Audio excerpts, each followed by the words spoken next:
You're listening to Marc Daniels and the Beat of Sports. How long do you think I got to just hold my arm like this in the screen? So you can't see the right side of my shirt. Let it out, Mark. Let it out. I did a good deed this morning, and now it looks like, feeding a 4-month-old. It's like on my shirt. I made gumbo. If you missed the end of the bridge, I made gumbo last night. Made a lot on purpose, and I said I want to bring my guys in some gumbo. So I packed a little microwave container, came in, saved it to the last break of the bridge. I go down to the kitchen, heat it up, want to make sure that it's warm. You got to have gumbo warm, right? You can't have cold gumbo. Right. So I went in, took a spoon, and just trying to taste it, and of course, a drop goes flying on my light blue, really nice, expensive Nike T-shirt. And I got a lunch appointment that I'm going to today. But I wanted the casual summertime look for the lunch appointment. So then I got the paper towel. I'm trying to just dap it to get the stain out. And then I realized, oh my God, I'm going to go on the screen and have this spot. Can you see it? Yep. You There it can? is, Oh, yeah. really? It's still there? Yeah. I thought I did a pretty good job on it. All right. Just kind of hunch over. What are you talking about? I can't Wrinkle see your it. wrinkle your shirt a little bit. The muscle up right there. Yeah. Might have to stop at home, grab a new shirt. I can't. Oh. I'm going north, not south. Is there? I'm going north. You know when you go east on I-4? I'm not going west, to go south on I-4. Yeah. Is there like a store you could stop at? It's fine. He can't see it. Okay. Just Gutsy call. do the, how you doing? What's wrong with your arm? What? Why are you holding your arm that way? Nothing. Flexing the muscle there. Yeah. Why do you want to sit side by side at the table here? Get a better view of the place, That's all it is. Happy Wednesday. You know what I wanted to do today? No, we're going to do it. Wednesday, we're making it behind the scenes, so the stream stays up during breaks. Okay. Fine with me. Yeah. So if you're on the stream, you can hang out because we go to breaks on radio. We'll just keep the mics up and have some fun. Do this, I think, most Wednesdays. So how you doing, Chris? I'm good, Mark. How Any are you? stains in your shirt? No, luckily. I'm wearing white today. I don't look like a ghost. You like the gumbo, though, right? Yeah, it was very good. There you go. Shrimp, chicken, sausage gumbo. So, all great. I just didn't bring any rice. I apologize for that. It's okay. Um, my wife yelled at me, actually, that you brought up the cauliflower rice. Like, oh, you'll eat Mark's cauliflower rice, but you won't eat my cauliflower rice. But I kind of forced you to eat it because they're bringing a dish, right? She's like, it's fine. At least you ate I ate spinach soup yesterday. Wait, what? Yes. Wait, what? Yes. Really? Yes. By choice or with weapon to head? No, by choice. I was even home alone when I ate it. Okay, Kevin. Wait. Home alone, meaning like, what do we got here? We got nothing. Oh, my God. No, Spinach my wife made lunch. Oh, that's why you did it. She made lunch. Felt obligated. I don't feel obligated. Had you ever had spinach soup before? I don't think so. And? Wasn't bad. I ate it all. Okay. I'm not the child that you guys make me out to be. Oh, yes, you are. Very much so. Very much so. Not the child you guys make me out to be. Yeah. Okay. All right. Happy National Wing Day. Boneless wings? You're a boneless National wing guy? Chicken Wing. No, we just did this with Kelly and the bridge. No, it's not a wing. Not a wing. Okay. We're doing a lot of things with chickens these days. We haven't removed the bone and keep them alive. Okay. So we haven't done that yet. So there is a chicken wing. Okay. When you see on the chicken, okay, that's the chicken wing. When you go and order whatever you call it, it ain't boneless wings. There's not a guy that's pulling the meat off the bone and then going, here's your boneless wings. You don't know that. No, I don't. But I feel pretty confident that I'm right on that. If given a choice, what do you take? I prefer the boneless. I don't like getting messy. Come on. Soft. I don't like getting messy. So give me my boneless teriyaki. Okay. Dip it in ranch. There's nothing wrong with people that like what they call boneless wings. It's not a wing. What do they call it? Nuggets?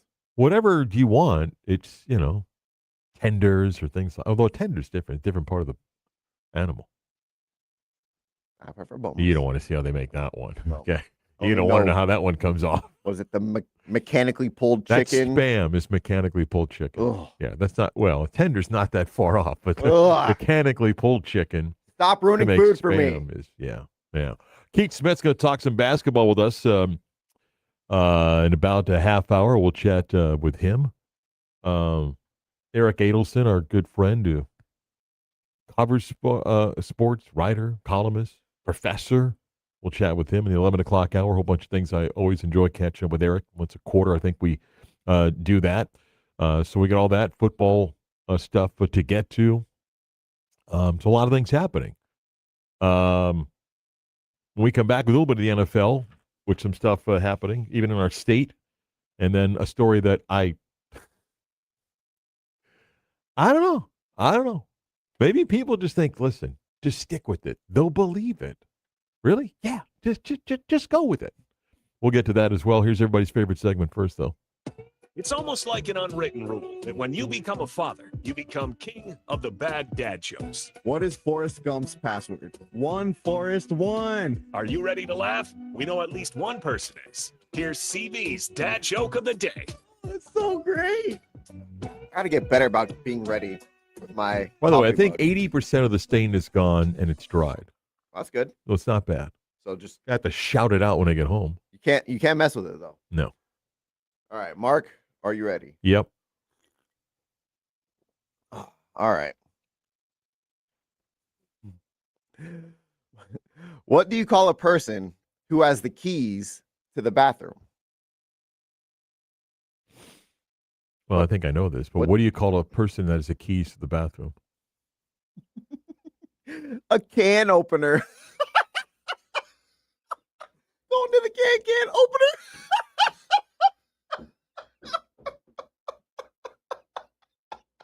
Not what I had, but okay. All right. All right. opener. I want to know, Okay. what did you No, have? no, What- no, what no, did no, you- no. Stay with yours. It was good. It was good. Can opener.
Can I, I don't think you can see it. Mark? Can I give you something that someone said on the stream? Yeah, maybe you can see it. Yeah, go ahead. If Sophie Cunningham saw Mark lactating, she would not like it. Yeah, I'm not quite sure what female would like to see me. So Sophie Cunningham or whoever, I'm not quite sure, but thank you for that. The key to getting the stain, you don't overdo it. You don't drown it in water. Right. You just got to pick at it. And I think for the most part, I got it. Oh, maybe the restaurant's a little darker in the area that we're going to be seated in. You're gonna be sitting under the brightest light. 30 seconds in. What'd you do to your shirt? What? What do you? Oh, the server must have what do spilled you- water on yeah, me. Yeah. What? What are you looking at? It's National Chicken Wing Day. Can I tell you a Tom Morgan story and myself? You know Tom, right? Yeah. Tom Morgan has worked with us on the UCF broadcast and was part of the Gator broadcast for many, many years, and love Tom. So Tom and I did Orlando Predator games for years, and we went out to do a game in Phoenix against the Arizona Rattlers. Cedric Bonner, and great quarterback, great rivalry. Danny White was the coach of Arizona for many years out there. So night game, fly out day before the game. Tom and I get up and gonna go get some lunch. And Tom used to be, I don't know if he still is, was a big wing guy. He was like, do you want to get some wings? So, we'll go to Hooters. Yeah, the wings are good. And it's one of those things you're like, man, I'm really hungry. And you're like, yeah, I guess I'm hungry and so forth. And he's like, do you want to do it? Like, yeah, 50 wings. 50. Okay. And regretted it like you wouldn't believe because the stomach made you regret it. But like, here we are, two guys just sitting there wolfing down 50 wings and like just exhausted. And it was one of those things like, what in the world are we thinking? Because you're like, man, I ate a lot. You're like, yeah, we'll take some to go. And you're thinking, man, did we eat like 42 of the wings? Ate like 19. You're like walking back with like 30 wings to the hotel. You think, oh, we'll snack on it later. Like, I'm not eating that at midnight before a 5 a.m. flight the next morning. But I remember we ordered 50 wings. And here's the crazy thing. We're talking about the cost of wings today. Mm-hmm. I'm serious. I think the 50 wings, and this has got to be 25 plus years ago. I think the order at Hooters for 50 wings was like $20. I think that's all it cost. It was like, yeah, whatever, 20, maybe $25. Now, I mean, a 50 wing order is probably like $80. Yeah, it's ridiculous. Yeah, but I think it was like $20 or $25. Like, yeah, I got 50. Yeah, 50 wings. Like, just exhausted. Yeah, we'll get a box to go. Counted up like 30, 31 wings left. What is your wing flavor of choice? Well, if possible, I don't want any sauce on the wing. I like the sauce on the side. Okay. Because I don't like a wing dripping in sauce. Oh, well, depends. Teriyaki, I'm all about it. And so you like it thrown in the sauce and shaken and it comes out dripping? Yep. And see, I don't. And in fact, the wing itself, I'll dip a half side. I'm not going to scoop and lather it around and so forth. I guess I'm not the big dipper. Wow. Yeah, I guess I'm not the big dipper. But, all right. You really just pulled that, didn't you? Yeah, I did. All right. More show within the show coming up about 15, 20 minutes.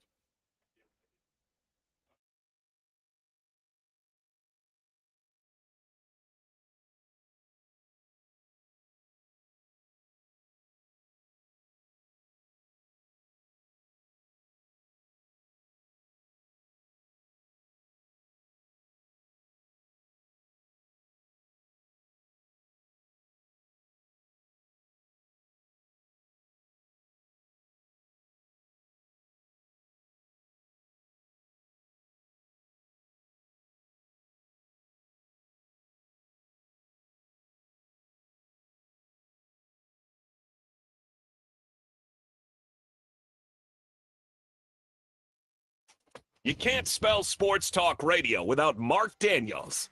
This is the beat of sports.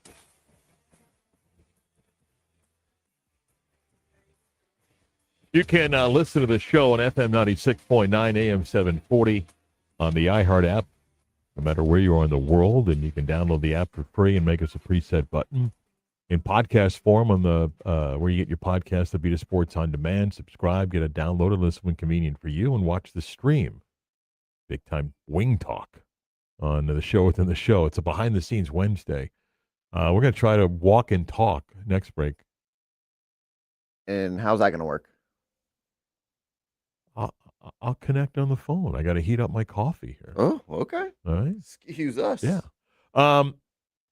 Couple football things here. Chris and I were talking before the show. Shanahan and the Niners don't think anybody's believing this, do they? I mean, you read the pieces that are out there. It's kind of paints Kyle Shanahan So, in a so, very so I nice just want to light. understand this, okay? Yesterday, Kyle Shanahan invited select beat writers who cover the team into an office. No video. No video. Okay? He invited select writers into an office. No video. And he told a story that, hey, the accident report is wrong. I caused the accident. And said his story. Mm-hmm. He wasn't on his phone. He wasn't texting while driving.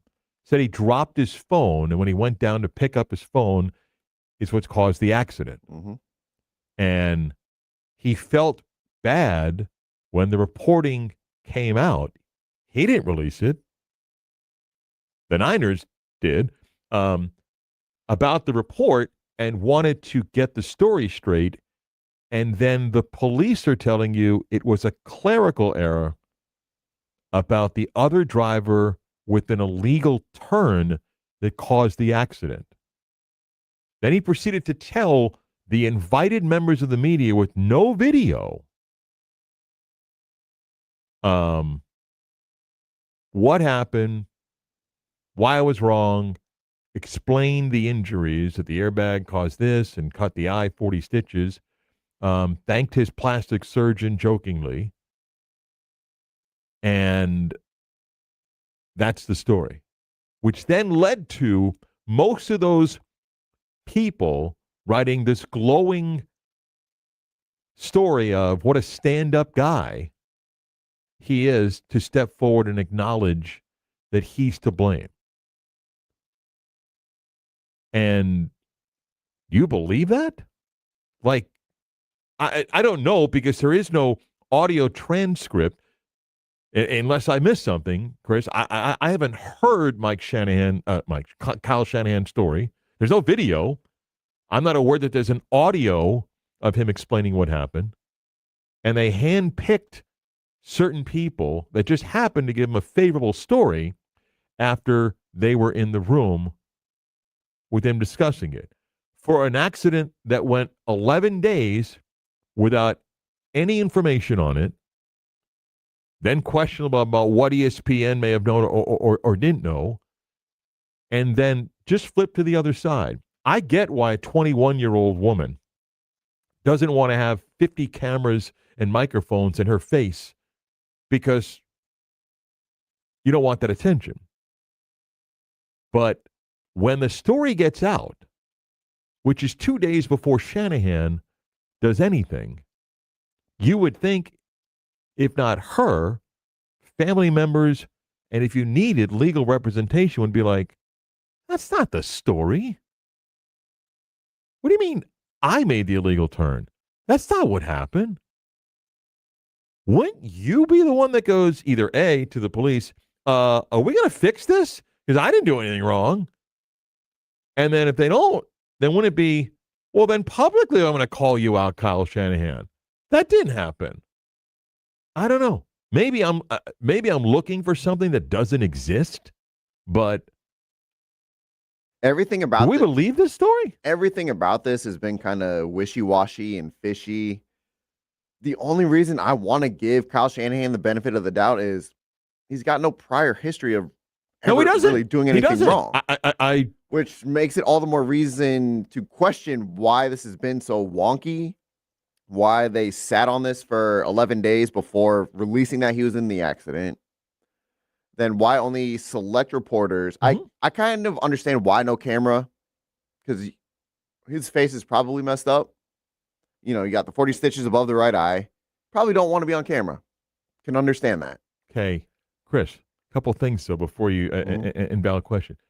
Clearly, he laid, and the Niners laid ground rules to anybody that went into that office.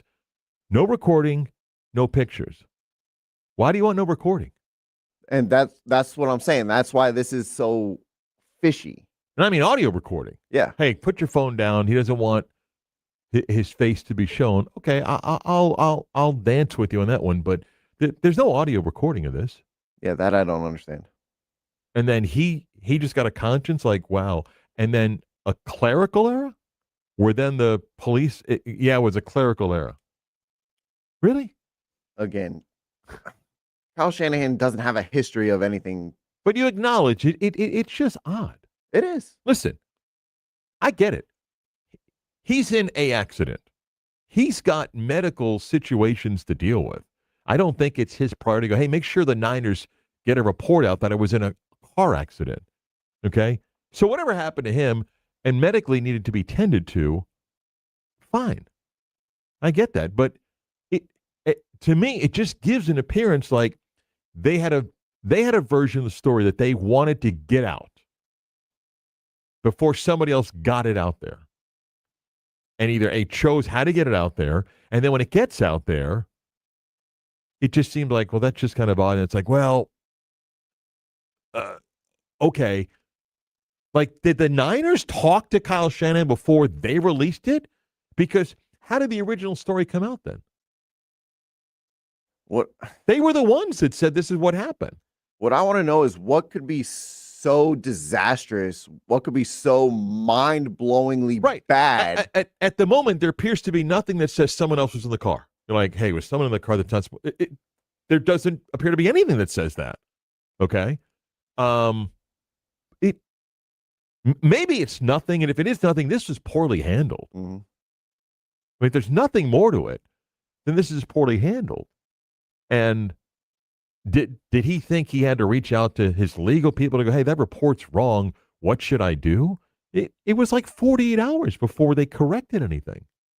And then for the police to go, yeah, it was a clerical error, so now we fixed it. I don't know. It just seems like something else happened here. And again, I don't know what could be so disastrously bad that you'd want to cover it up. A guy who's got no checkered history. Yeah, I don't know. All in all, seems like a great guy. Good coach. Yeah, I don't know. What is it that you'd be trying to hide? I don't know. It just maybe nothing, but again, if that was the case, this was just poorly handled. It was poorly handled. I mean, I would think that Shanahan would have told the Niners, who may have said, Mike, Kyle, at some point we're going to have to put something out. Got to read and have seen? Or was he out of it on Saturday when the story really breaks that he has no idea, and then because of the concussion, he's just coming to his senses on Monday, which then, by the way, they brought him to the facility to have this private gathering with people? Odd. Did you, kind of deviating here a little bit, did you see Brandon Ayuk's little jabs? Yeah, whatever. Right. What is he doing? Who cares? Who cares? But I just think the story is a little bit bizarre. It's bizarre. Just seems weird and how they went about doing it, and I mean, if you wanted to give him a chance to talk to the press, have him phone in. We can still do the old-fashioned way. Gather the media in the press room. Say, look, Coach Shanahan is still recovering a lot of stuff, but he wanted to, chat a little bit about something and put him on the speaker, and everyone can ask questions a little bit. A Zoom call with his camera off. Yeah, whatever. Just weird. 10 o'clock hour, WY, Jim Orlando, WJRR, HD2, Cocoa Beach. The Beat of Sports, Marc Daniels, Chris Vasquez over there. Okay, so the whole Baker stuff. And by the way, people reporting, I guess, that you have a number of teams that have inquired about Vita Vea's availability, which, by the way, before we get back to Baker, give me a deal that you would jump on.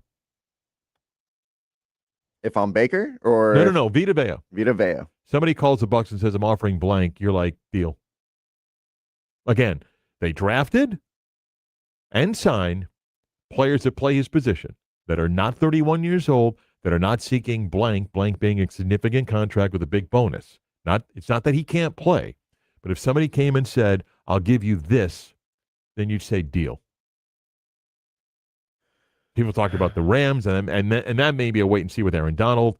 Talk about the Niners, talk about the Raiders. So this guy's pretty much been outside of the 2020 season. He's been healthy pretty much his entire career. Yeah. Oh, it's not a question about effectiveness. Yeah. 31 on more than likely the backside of his career. On the final year of his deal, so wherever he goes, you need the guarantee that he's going to sign a new deal with you. Third? I don't know. I'm asking you. If somebody called and said, we'll give you a second. If I pitched a third and you bring me back a second, yeah. Yeah, I think he may get dough. Because I go back to what I said yesterday. If you're the Bucs, you can't let him walk. If you know you're not going to re-sign him, you field offers. Oh, no. You don't walk and get. No, I'm just saying, though, that I think you listen to offers. And I just go back to what I said yesterday. I think the Bucs realize that this team isn't good enough to win a Super Bowl, and we're not going to give X amount of dollars to him. And I say this, too. The business of, in this case, the NFL or in the NBA, we talk about salary caps and teams that have to think about that.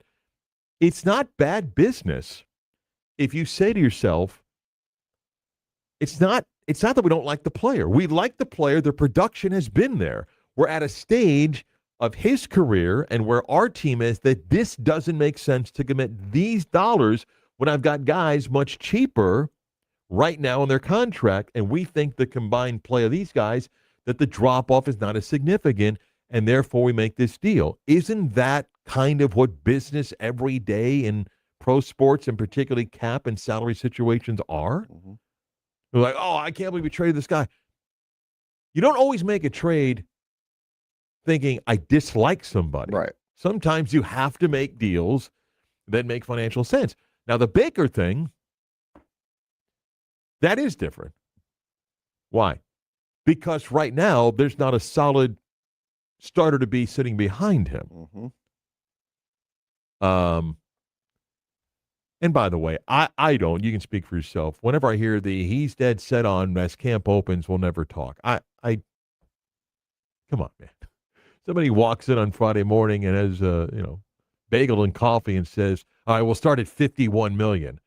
Can't talk. Not interested. Got to go watch film. I mean, stop with the not going to have a discussion. But we both know no one's going to open up talks at $51 million. And no, I'm just saying that they hear, well, he's not talking. Cut it out. I do think this is Baker's last year in Tampa. And I do think they will be a middle-of-the-road team. We talked about it yesterday. They will be a middle-of-the-road team. I don't think they win the division. And because they don't win the division, I don't think they make the playoffs. Then they go into next year, new head coach. I don't know who at quarterback. But I do think they should take a year to rebuild. Again, with the NFC South being as, say, weak as it is. Yeah. You can turn it around like that. Well, okay. So you're kind of echoing what I said yesterday about the Bucs. It is a GM's way of pivoting. But you can't pigeonhole yourself to a division title. I understand, but I do think that is part of it. I do think it's then you're just going to be the Pittsburgh Steelers, middle of the road team, Chris, year in and year out. But I actually don't think you and I are arguing here. Should the Bucs have better planned? Yes. In the offseason about drafting and or bringing somebody else in. Yes. Okay.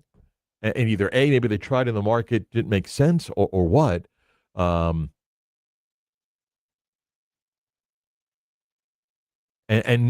maybe the Bucs look at the market and go, "They're a really good quarterback class." And even if you are in it in December in the NFC South, you still might finish 7-10 and get picked 9 and get a quarterback. Is the quarterback of the Bucs next year in the NFL right now, or is he in college?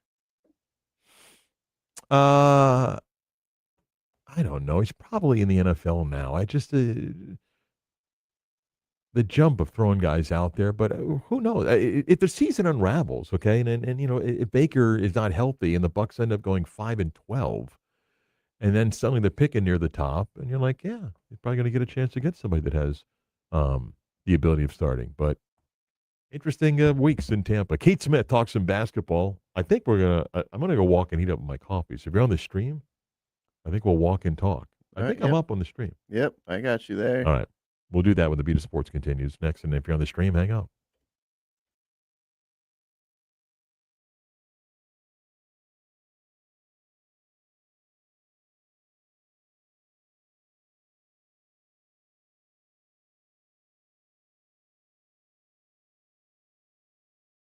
Westbound on I-4 right now. Should be able to talk. Can you hear me on this? Way, you'll need your problems. Test. I don't know. Am I out? Major traffic problems, just make sure to call the Valvoline Instant Oil I think so. Traffic Tip Line at 866-676-8477. All right. Want to get a cup of I'll heat up the coffee. Yeah, Here's Chris. I bet Chris is going to the bathroom. No. You know? You gonna walk with him? Oh, are you? Maybe you can spill more. Let's do the newsroom. Pretty crowded, huh? I take you to the kitchen where the action goes down. All right. That was where the spill happened. Oh, wait. Maybe Chris is going to purchase one of his energy drinks here, huh? I've only had one energy drink today. What are we going with? Blackbeard's Delight? Why not? What do we got there? Do I support the Big The 12? official drink of the Big 12. Why not? I can't show his card. 420. I know, it's ridiculous. Wow. What are we going? Does it drop? Oh my God. And then you open it? Open it, see what happens. It's good stuff on the stream right here. We'll play What's in the Kitchen and What's in the Fridge next. Go ahead. Oh, that's not bad. Who wants to look in the fridge? All right, here we go. Look at this. Some of this stuff's been in here for like 8 months. Oh, look at that stuff. Oh, who puts this in here? Who puts a Chick-fil-A? Like what goes on? Watch this. See this? Please empty the waste bin. You know how many people came into this kitchen and couldn't do this? Hold on. You take this, you dump it, you put it back. That simple. All right. Oops.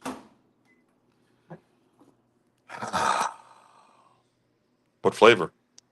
Zero sugar. Oh, I think that's the Lewis Hamilton. I'm health conscious, Mark. Are you? Okay. We're gonna talk hoops with Keith Smith coming up a little bit. Get some college football later. So get back in the studio in a second here. Coffee's heated up. Let's walk back to the studio. You want to see more of the place? It's called a sales hub. Right. There's hardly anybody there. All right. Headed back to the studio. There's the newsroom again.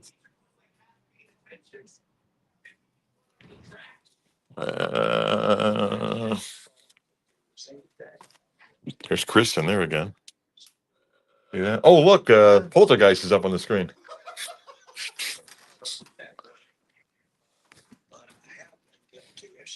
Okay. All right. We're back in studio. All right. I'm going to sit down.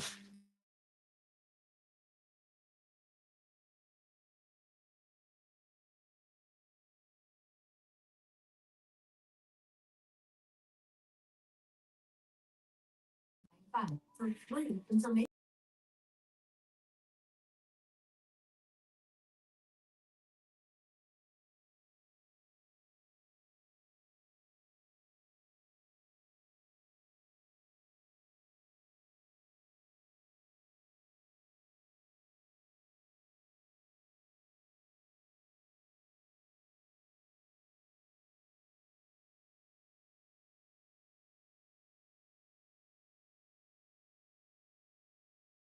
Car guy. Daughter's got to get a new car. My car guy right there. Oh, excuse us. Not all of us can have a car guy. That worked. A little walk and talk in Yeah. the kitchen. A little behind the scenes stuff right there. Marc Daniels is walking. Mm-hmm. Yeah. Somebody's in Lake Mary that I'm meeting for lunch, and it was the where do you want to meet?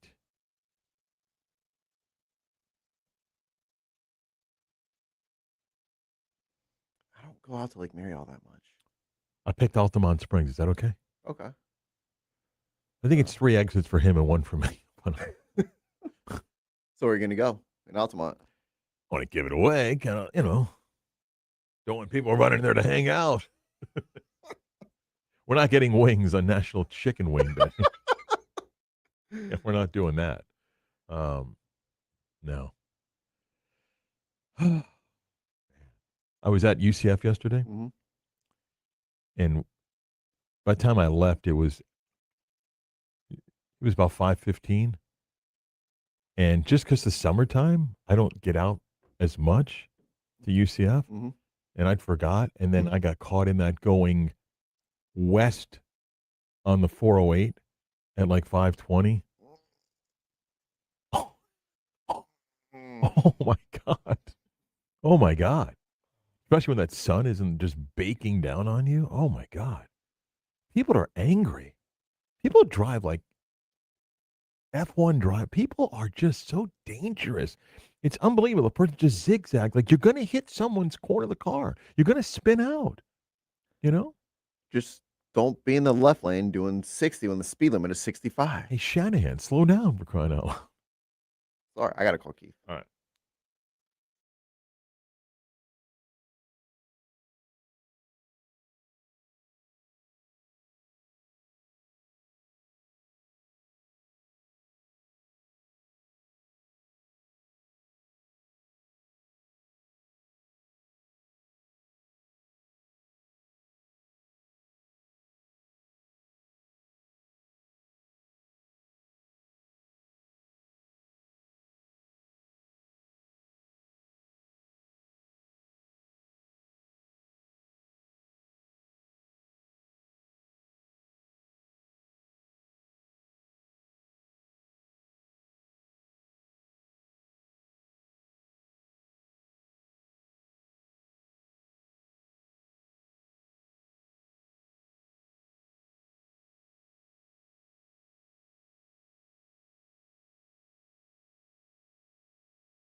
Time to talk basketball with Keith Smith.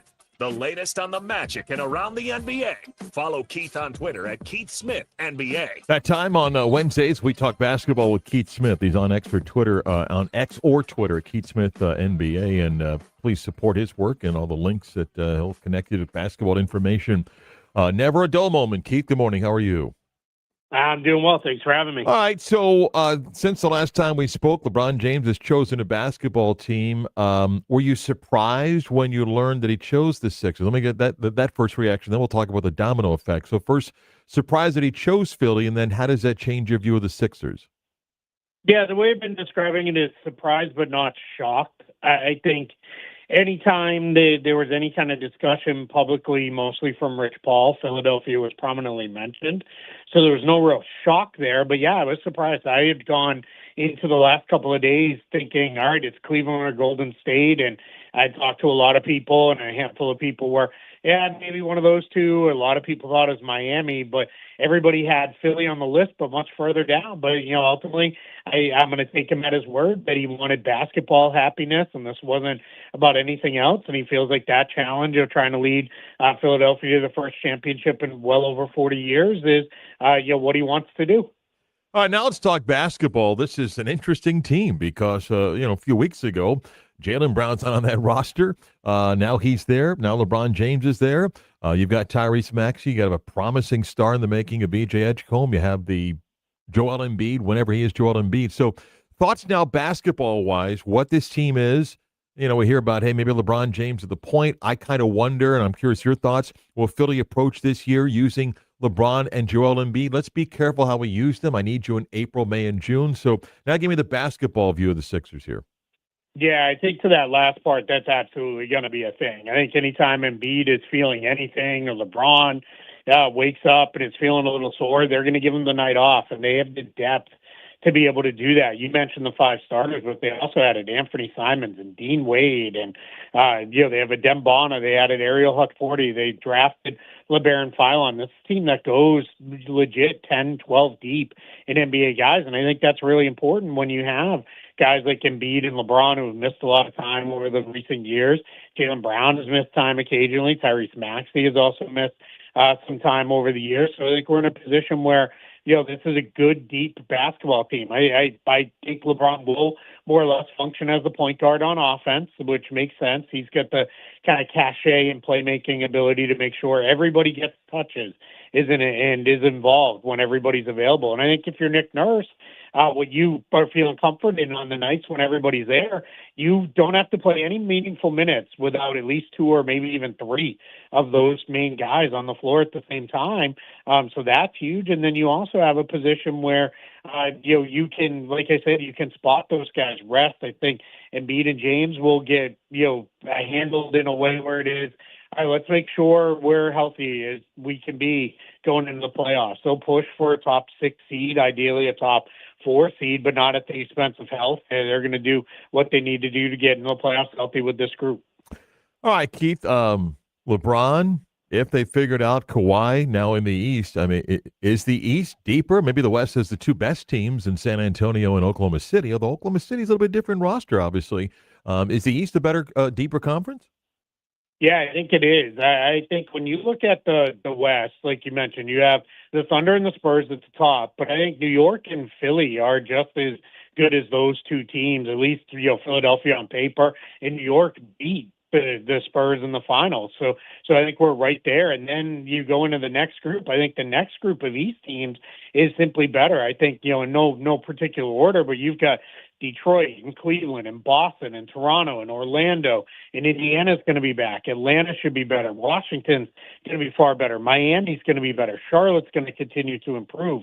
The only kind of bad teams in the Eastern Conference are Milwaukee, Chicago, and Brooklyn. And Brooklyn and Chicago, they've got enough veteran guys that they're going to be okay. You can't tank from day one anymore, so I think they're still going to be pushing for wins, right out of the gate. And then Milwaukee, it's a very weird roster, but there's a lot of talented guys on that roster too. In the West, you still have teams like Memphis and New Orleans. They're really going to be trying to find their way. And in Golden State looks like they've slipped. The Clippers look like they will have slipped quite a bit. Sacramento looks like they may be possibly the worst team in the league. I don't know if the Lakers are going to be as good. Portland is got kind of a weird roster now. So yeah, I think the East is for the first time in a very long time, a better conference than the West. A couple of years ago, somebody tipped me off to a really good European basketball site, which sounds dangerous, like I'm smuggling weapons, but I started following it, and that site, and you probably know the site, said, hey, Mario Ozona is asking out of his contract, and he wants to go back to the NBA, and I thought, oh, wow, you got to be kidding me. And I did the whole basketball reference, when's the last time he played? Well, lo and behold, guess who's back in the NBA? Keith Mario Ozona. Yeah, supposedly. Now, there's still even some drama around that. There is, this thought that, Real Madrid doesn't want to let him out of his contract because he's apparently missed his date or he didn't let them fully know, even though he says, I let them know. I didn't have to let them know which team I was going to. And then there's this other weird rumor that came out of Europe yesterday in the middle of the day, our time here on the East Coast, that was the Cavs are going to sign him, waive him so that he can join Barcelona. It is some kind of weird workaround. I don't know what's in it for the Cavs to do that. So I think that, all I've heard is the Cavs are signing Mario Hezonja because they want Mario Hezonja. They feel like he has learned over the last few years how to really play off ball and how to be, turn himself into an off ball weapon. And this is This is no longer the young, youthful guy we all saw here in Orlando. He's in his 30s now. He's been around for quite a few years. Like you said, it's been a while since we've seen him in the NBA. But I think Cleveland's looking at it saying, hey, for a minimum contract, we can get some wing depth and see what it looks like. Let's take a shot in the dark here and see if this can pay off in a big way. Did Draymond Green think he was going to be playing elsewhere and maybe a teammate of LeBron James? He signs yesterday to go back for the one-year deal. Before that, people whispered about, did Steph look around and go, what do we have? And some whisper, and I don't believe that the Warriors will ever entertain trading Steph Curry unless he demanded. I just don't think you can give up that economy. So thoughts on the Draymond situation, then he signing the one-year deal, and what Steph had maybe wondered about what's happening at Golden State. Yeah, I think it was very clear with Draymond Green, same as James Harden in Cleveland, who's expected to finalize the deal with them sometime here in the next day or two. Draymond was very much, I think, all right, let's see what it takes to get LeBron in the door. And if that means I got to take $20 million or $17 million or whatever, I'll do that. And when that didn't happen, it was very easy for him to say, hey, let's just do a deal for what I gave up in my player option, which was about $27.5 million or so. So I think for him now it is he stays home, the only NBA home he's ever known, and I think the Warriors they're clinging desperately to trying to stay relevant. And when you still have Stephen Curry and he's still playing at a very high level, you're always going to have some level of relevancy. But their challenge is this team doesn't have a lot of depth. They're probably going to be relying on Jakob Lendeborg, a rookie who is probably the most ready NBA rookie right out of the gate because of his experience in college. But they're going to be relying on him to play a lot of minutes, maybe even start for the team. You've got Al Horford and Kristaps Porzingis as your two big men in the fold. Jimmy Butler's not going to play till sometime maybe around the All-Star break at the earliest. Same with Moses Moody. So they've got to really figure out, how are we going to add depth? They're once again hard capped at the first apron without a ton of room to work under it. So they're just trying to wring every bit of life that they can out of this. And with Curry, I agree with you. I don't think the Warriors are ever going to trade him, but there are some people wondering, maybe will the right people start pushing on Stephen Curry to say, hey, ask for a trade. Go finish this career playing for titles, or doesn't mean that much to him just to be a Warrior for life. We're going to find out. Two final ones. I'll let you go. I'm curious, and you were in Vegas for the Summer League for a period of time. Is there any discussion among NBA teams about this European wave of players to college basketball that's taken place the last couple of years? Do they see it as an advantage because now, one, you're not spending as much to go over there to watch these guys? I'm curious if you've heard some stuff about this now trend of guys that are over in Europe and maybe not playing the top level, but certainly the second division, that now are taking these deals to make a few $1 million to come here before they jump to the NBA. Does the NBA have any thoughts about what's happened with that European college invasion? Yeah, and I promise everybody listening, Mark doesn't get sneak previews of my columns that are coming out, but I have some notes on that in a piece that's going to come out on Spot Track this week. So well done. Thank you for that preview here. But yeah, they do have they do have thoughts on it, and generally most are pretty positive. Now some of it is driven by we don't have to go halfway around the world now to scout as much, and these guys are going to be in our areas where we already have a lot of scouts available. They'll be able to see them at the big major college basketball tournaments and that. And there are some who are a little apprehensive because it's, all right, they're not necessarily playing against grown men the way they were overseas, especially for the guys who are maybe in their teens still. So that is a question mark. But for some of the older players, I know that there seems to be a lot of excitement around, all right, we're going to get to see these guys play college basketball here in the States, up close and personal, get a real look at them, get some intel, maybe even get a chance to talk with these guys a little bit in passing, here and there. And that's something that teams are all about. When you're going into the draft process, teams, it's an information gathering process. And only part of that is what the player does on the court. The big part of it is what are they like off court? What is their injury history like? How do they work? And in college basketball, there's less protection maybe than there is overseas, where everybody overseas, oh, he's a great guy, and they're very insular, and they don't want to let NBA teams in. In college basketball, it's a much more of an open environment, and they get to go in and see how do they treat the manager, how do they treat the assistant coaches, what are they like with the team staff and those kind of things, and they get to ask questions around campus, and that's all huge. The more information you can have going into the draft, the better, and that's a big part of what this is going to bring for NBA teams as they get into these different European players. I forget when at some point, but Tommy Lloyd, the Arizona coach, and I mean, he's got arguably one of the best European big men in the NBA. He made a good point, Keith. You know that sometimes these guys that play that second, third level in Europe, they're playing 10, 12 minutes a game. They play 14, 15 games a year. He has over here, a guy plays 30 to 40 games. He's on national television all the time. He's playing in big game environments in front of 15, 20,000 people. And if he gets a deep run of the NCAA tournament, you're not matching that over there. And that's why he thinks it's been part of the wave. Yes, the money's a factor, but the quality of the games you're playing in the environment, he felt was a big positive, and probably I would agree. When's that piece coming out for you? That should be out either later today or sometime tomorrow. We will look forward to that. We end with this. Keith saw The Odyssey and a quick review of the movie The Odyssey from Keith Smith. I really enjoyed it. I was, apprehensive about how long it is. I don't necessarily always love being trapped watching a movie for quite that long unless I'm at home, but it flew by. I mean, the 3 hours, zipped right by. I don't care about the historic accuracy. This is a movie with giants and monsters and all kinds of other things. I don't know how historical, accurate we're supposed to be in that. So it was a really fun time at the movies. It was, there were some themes that were a little bit heavy, with it, but I really enjoyed it and really, brought the story that I remember reading back in high school, fully to life. And I thought they did a great job with all of it. And how do we know there wasn't a Boston accent used back then? We don't know. That's true. I wasn't there. No, we weren't there. Who knows? Exactly. Keith, good stuff. Have a great week. Again, please support Keith's work. He's at Keith Smith NBA.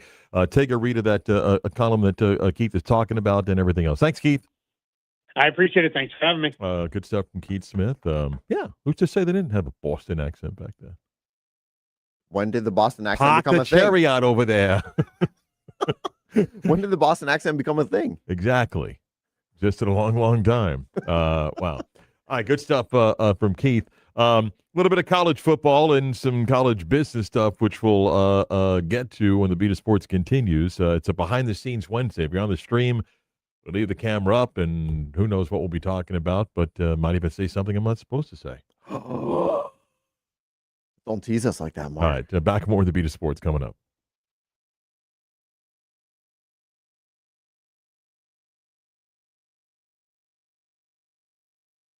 Hey, Gold Key Roofing, for 51 years, the Hewitt family's proudly owned Gold Key Roofing, and to this day, they still do. Jeff Hewitt, my good friend, wants you to know that you have options when it comes to choosing a roofer, and he'll be the first to tell you there are good businesses in the industry in Orlando, and that's why Gold Key does their part to set themselves apart. A real office, real online reviews, and when you need a roofer, it's a name you can trust. For 51 years, licensed, locally owned, and calling Central Florida home, it's our friends at Gold Key Roofing.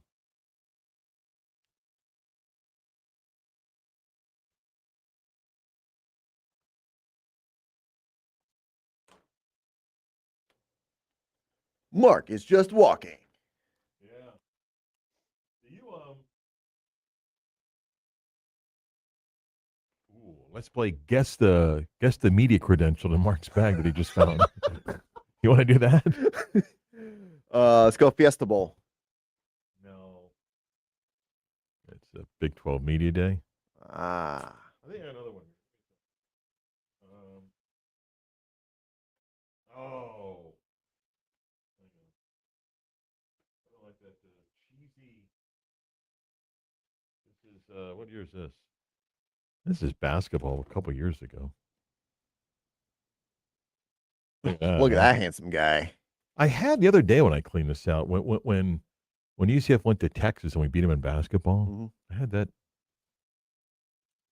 credential somewhere in there. After that game, the one and only time the UCF went to Austin and beat Texas. Mhm. And by the way, just an unbelievable arena. I mean, NBA ready arena. I'm pretty sure I told this story before, but I don't think you'd come back to work yet. We get done with the game. And I think we did fly home. I think we had charter home. I think we flew. We were somewhere else before we played in Austin, and it was an ice storm Mhm. because I didn't run that morning. But so after the game, everyone's feeling good. Whatever post game meal was fine. But Johnny was in a good mood, and the players wanted to go to Raising Cane's, Mhm. chicken, which was literally like a block plus from the arena. And the team bus pulls in, and I mean we won comfortably at Austin. And the bus opens up and walk in, and the place is relatively crowded. And in walks the UCF basketball team that just beat Texas. And there's this like weird vibe, and and it's, I mean, no issue or anything. And the crew, hardworking, literally stops because I think someone said, I think the UFC team is out in the and like every worker like comes walking to the front, okay, and then like the manager comes, come on, let's get going. And why? Well, the whole travel party, we're now making an order for 32 people, Yeah. and so forth. I've learned my lesson, by the way. Which is You never first in a situation like that. You're not 32nd, no. because then you're waiting forever to get your food, right? So a wily veteran like me, you let a few players go. Then there's always a few guys that are on a FaceTime with a girlfriend in the corner. You're cutting them in line, No disrespect, but no student manager's ordering before I am. No, but you got to get your food, because otherwise you're like, oh, we got to go. And I've seen that happen before. Like, you're waiting and everything. But it was just weird. Like, we just took over the whole Raising Cane's there, and on a cold night in Austin. Yeah. And then you got to be smart with the order too. You don't go special order or something. Okay, you just got to get in, get out. You don't go, hey, can you change this? And you don't want that. Well, No, you don't. You play it smart. I'm the one that's gonna be like, if I order a burger and it's got onions on it, hey, can I get no onions?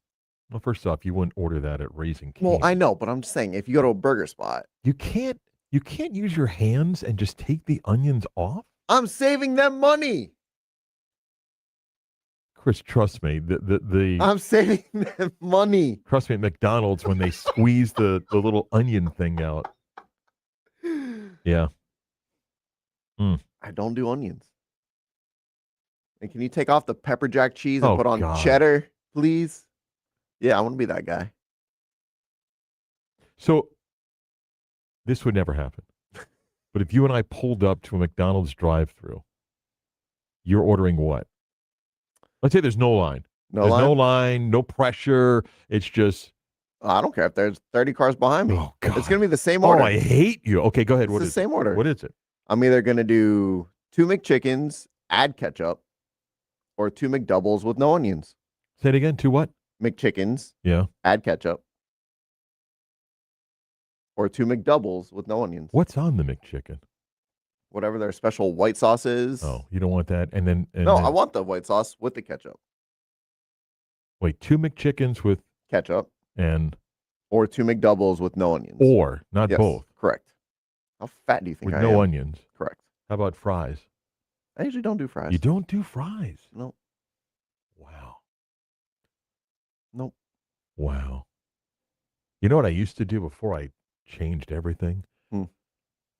Sometimes after calling a UCF basketball game or baseball game, stop either at that McDonald's by there or the Wendy's. If I did McDonald's, like I literally used to get a double quarter pounder with large fries. Whoa. Yeah. Oh my God. You ever do the double Big Mac?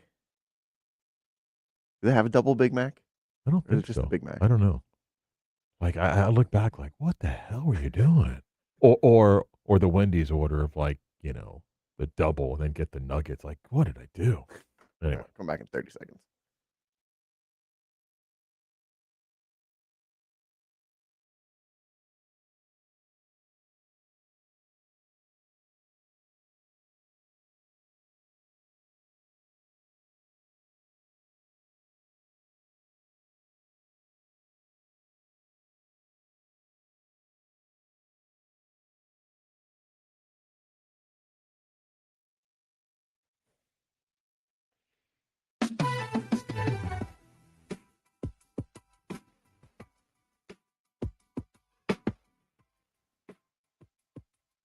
By the way, at the Bucks camp where you got Baker's situation, Vita Vea, Todd Bowles said Vita Vea, who requested a trade, tweaked something and isn't practicing.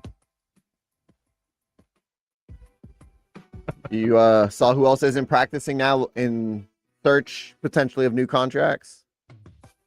Who? That would be running backs Jahmyr Gibbs, Bijan Robinson. Cool. It's July. It's going to be early August. It's cool. Remember, and I do want to touch on something because there is a little bit of breaking news in college football and cap news in a moment. But, Chris, even though in the National Football League, it has changed in recent years from what it used to be, and I just want to make sure this number. Okay. It is. Okay. So in the NFL 5 years ago, what percentage of contracts had some form of guarantee 5 years ago? I'm not talking fully guaranteed. I'm not talking about Deshaun Watson's stupidity. Okay. Just any sort of guaranteed money? Yeah. And I don't mean like a, reporting bonus of $100,000. I mean like, hey, 3 years guaranteed, the fourth and fifth year or not, the bonus is guaranteed. 5 years ago. I don't even know. We'll say 25%. It was less than 10. What is it now? I'd imagine it's more than 70. You think it's what? More than 70. Okay. It's actually about 40. But it also depends how you look at it, because about 62% of contracts have a form of guarantee in it. But the number of now fully guaranteed contracts has significantly changed in the National Football League. So when you mention Gibbs and Robinson, I don't know if you have this in front of you. Like, look at Bijan Robinson. What is his current contract, if you can? I can do that too, but you're sitting there with a computer. Bijan Robinson's on his 4-year, $21.96 million rookie contract. And this is year what for him? Year 4. 3. Well, you can't say 3 or 4. It's got to be one or the other. What is this, year 3? I think it's year. Yeah, no, it's year 4. Year 4, okay. And how about Gibbs?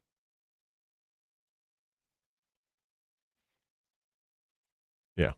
Jahmyr Gibbs, also in year 4. He's 4-year, $17.845 million rookie contract. All right. So, even though it's changed the National Football League, in the NBA, when someone signs a contract, everything's guaranteed. Everything. In the National Football League, one of the biggest reasons why teams don't want fully guaranteed contracts is because they want loopholes. You want ways to get out of it, okay? But players have gained leverage in recent years, and some names have an ability of getting guaranteed dollars. These guys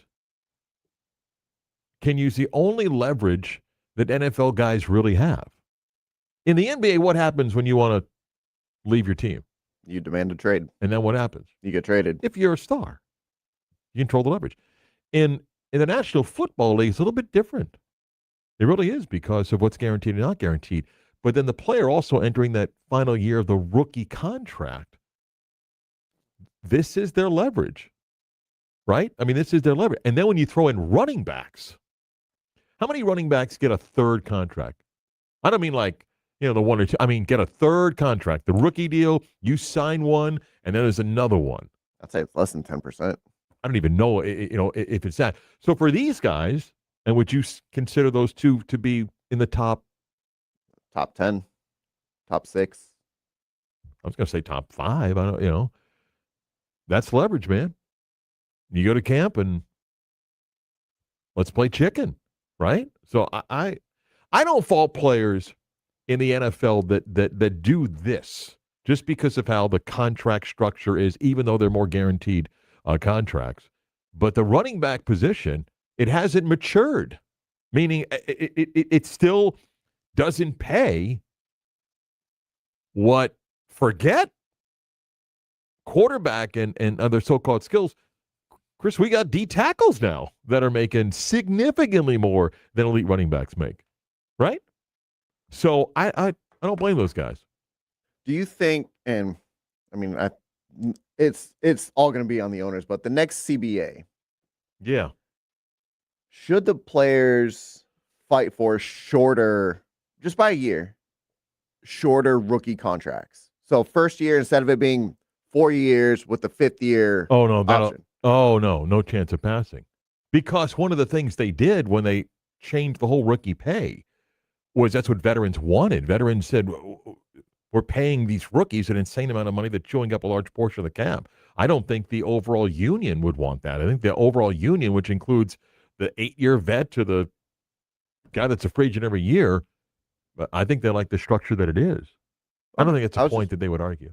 I was just wondering. Yeah. So, okay. Are those guys holding out? No, they are. I believe they're in camp, just not practicing. Okay. Yeah, whatever. So that's something I think the NFL also 2 weeks from now, it's a little bit more of a concern. needs to look at too, is the hold-ins to avoid getting fined, but then not practicing. Yeah.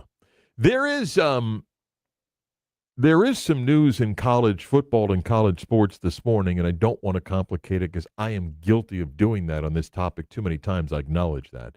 It's hard to understand what the Protect College Sports Act is. It's hard to understand about NIL versus just flat out paying players and all this stuff. But there is some significant news. The Protect College Sports Act has not passed.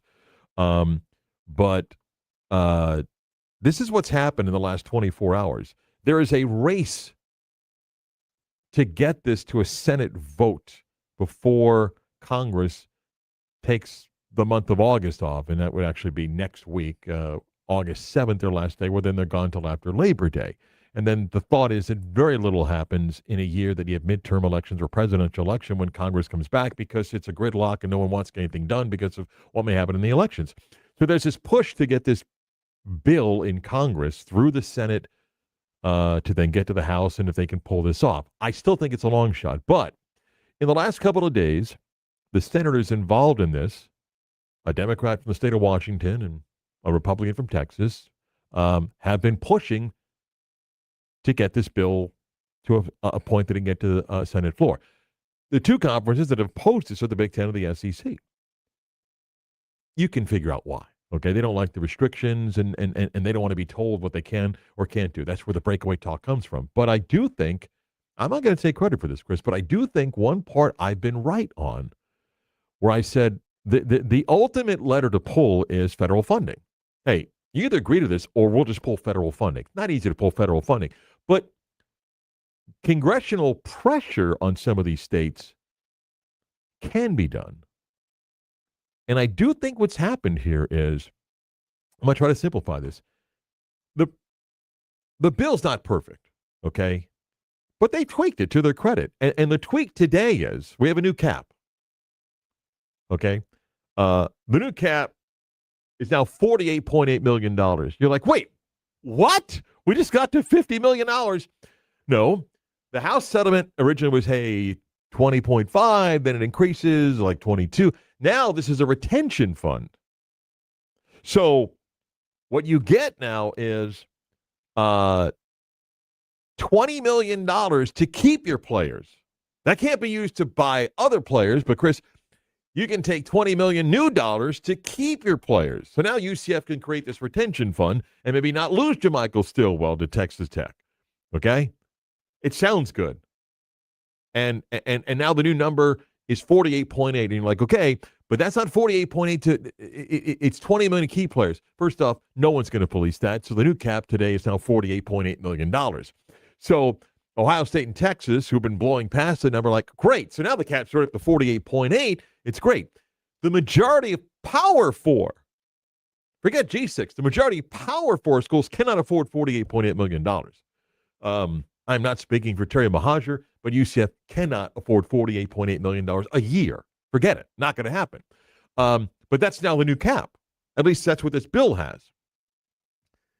But this is what they've done, and I'll give the creators of this bill credit. They've put the screws on the SEC and Big Ten. And here's why. I'm not going to bore you with all the minutia stuff in the bill. If they break away, Chris, SEC, Big Ten's been smart in their messaging the last 2 days. But the break away, because we'd want to set our own rules.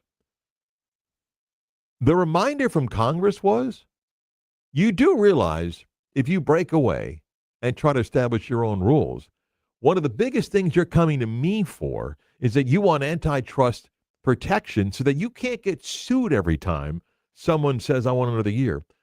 You break away, you don't get anything from me regarding antitrust.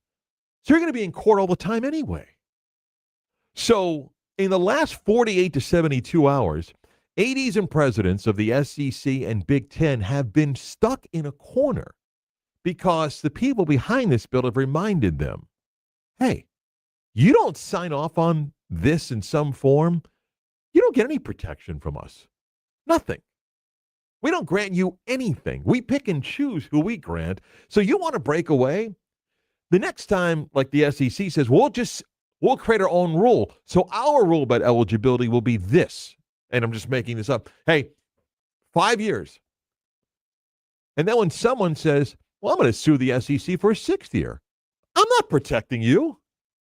You got to go to court. And you want to laugh at the NCAA when they keep getting their you-know-what kicked? Guess who's going to get their you-know-what kicked? You. You. I'm not giving you any legal protection. And they made tweaks, the whole thing about pooling media rights. They nominated voluntarily. So the SEC can say, we're not pooling media rights. Fine, we'll do that. How NIL can be used and all that stuff, they tweaked a little bit. Eligibility, one-time transfer, because that's Congress saying, we'll back you on this, and we'll protect you in court. You go do your own thing. I'm not protecting you for anything. So a week ago, if you would have told the SEC and Big Ten, you're going to have late night calls with ADs and presidents, they would have laughed at it and said, we're not doing that. But the few senators that have worked on this, I think have been really, really smart in saying, you get nothing from us. Okay? You either get on board and protect this, otherwise we'll give you nothing. And one of the other things that was interesting, and I wrote an editorial in the Chicago Tribune, and I think they got this because a few of the senators involved reminded some of these institutions, you know what a land grant is? I mean, it's exactly what it sounds like. The government gives you a piece of land. That's how most Big Ten universities got into existence. Okay, the government said, we're going to give you land to build this place of higher education. And some reminding going, hey, we gave you the land to begin with. Your existence because of us. We'll take some power away. So I don't know if this gets to the Senate floor before next Friday. I do applaud those behind this that have figured out a way to put the SEC and the Big Ten in a corner.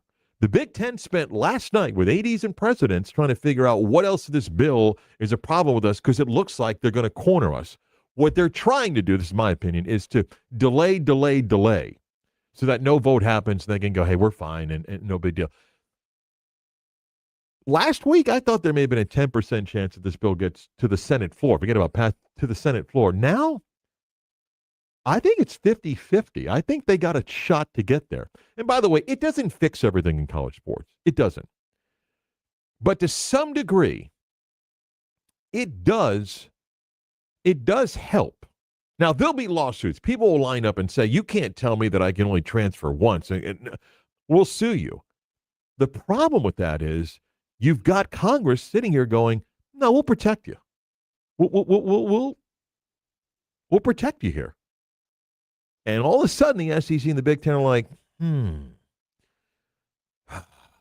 don't like them getting involved. We don't like them telling us what we need to do.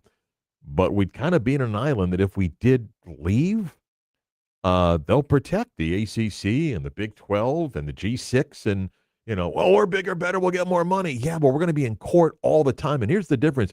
When the NCAA goes to court and they lose and they owe $300, $400, $500 million, they got to pay it. When the SEC or Big Ten goes to court and they lose, guess who's got to pay it?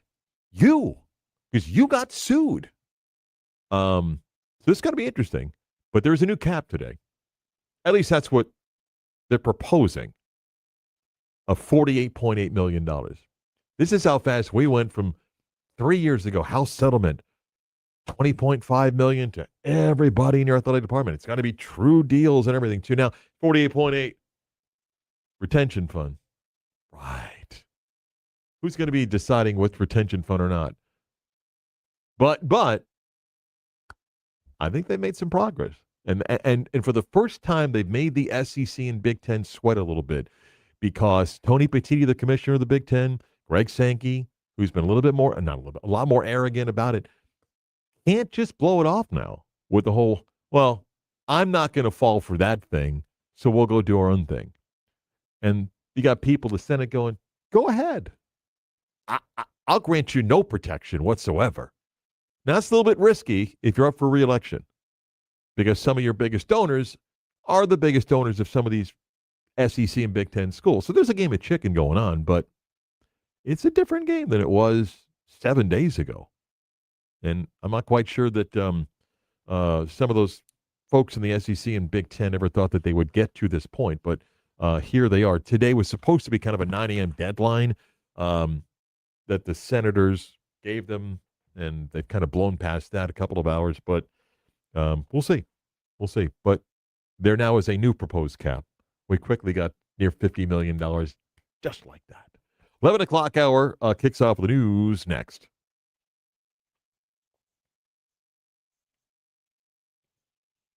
If you're in the market for a diamond, International Diamond Center, there's no other place that you need to go because no one has the supply, no one has the options, no one has the quality like International Diamond Center. Whether it's a natural diamond or lab-grown diamond at IDC, their staff is there to present to you with many options, to educate you, to answer your questions, not to take advantage of you, not to force you to go, hey, this one's the better one just because it's more expensive. It's not what they do. It's not what's been the backbone of IDC's way of doing business. But and you can trust that they're going to give you the best options because it's the best diamonds. Natural diamonds, lab-grown diamonds. You've got an upcoming anniversary. You want to think it's the perfect time to get this anniversary ring that she's dreamed about. Maybe it's the 25th. Maybe it's the 15th. Maybe it's the 4th, and you just want to get a beautiful anniversary ring. Please visit our friends at IDC because they'll give you more choices than anybody else without the pressure. Don't get confused or overwhelmed. Let the experts at IDC educate and guide you. Shop online at shopadc.com. Visit them at Altamont Springs, Waterford Lakes, and Mont Maloney. It's International Diamond Center.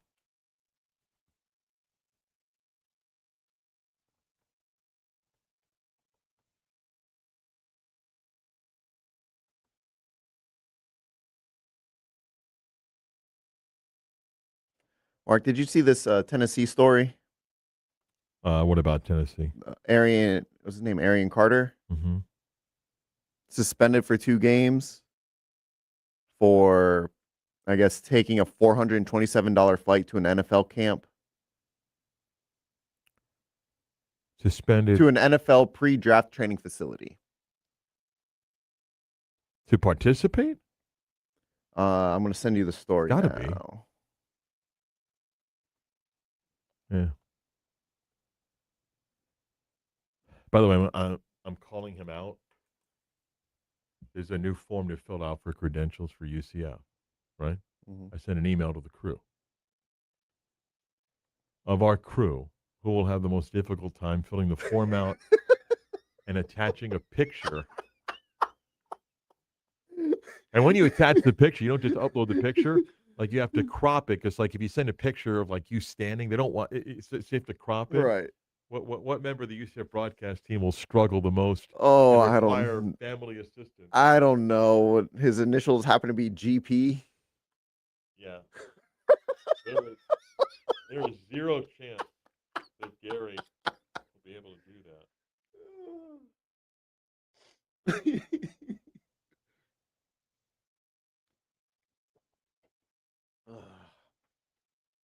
You ever get one of these before? Hey, Mark, it's so-and-so. I'm rummaging through my address book and saw your name, so I thought I would just drop you a quick line to say hi and hope all is well with you. Am I obligated to respond here? I've never had anyone come to me and say, I was rummaging through my address book. I've done that once in a while, but Well, by the time I was old enough, we had like cell phones were a thing. So, but I've never had someone who I haven't talked to in years be like, "Hey, what's going on, man?" what if he's watching the screen? Didn't say anything wrong I think the last time I communicated, okay, what's a fair amount of time where I'm off the hook here? in terms of responding. Yeah. Well, what would you say? Like, all's well here. Hope all's well with you. Hey, nice guy. I mean, were you buddy buddy with this person? No, it's like 5 years since the last communication, and just a business communication. Never like hanging out or anything like that. I don't think there's an obligation.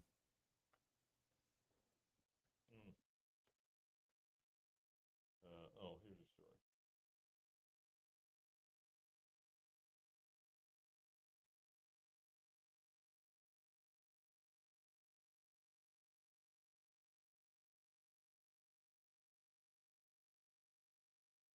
His agent paid for a flight to a pre-draft training facility.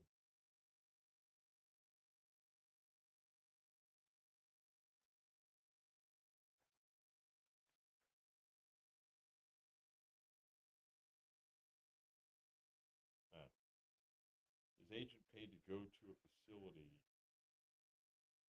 when he suspended 2 games. He'll appeal. He'll be cut to 1. He'll miss the Furman game. But like, what exactly did he do I wrong? don't know. Well, the agent can't do that by NCAA rules.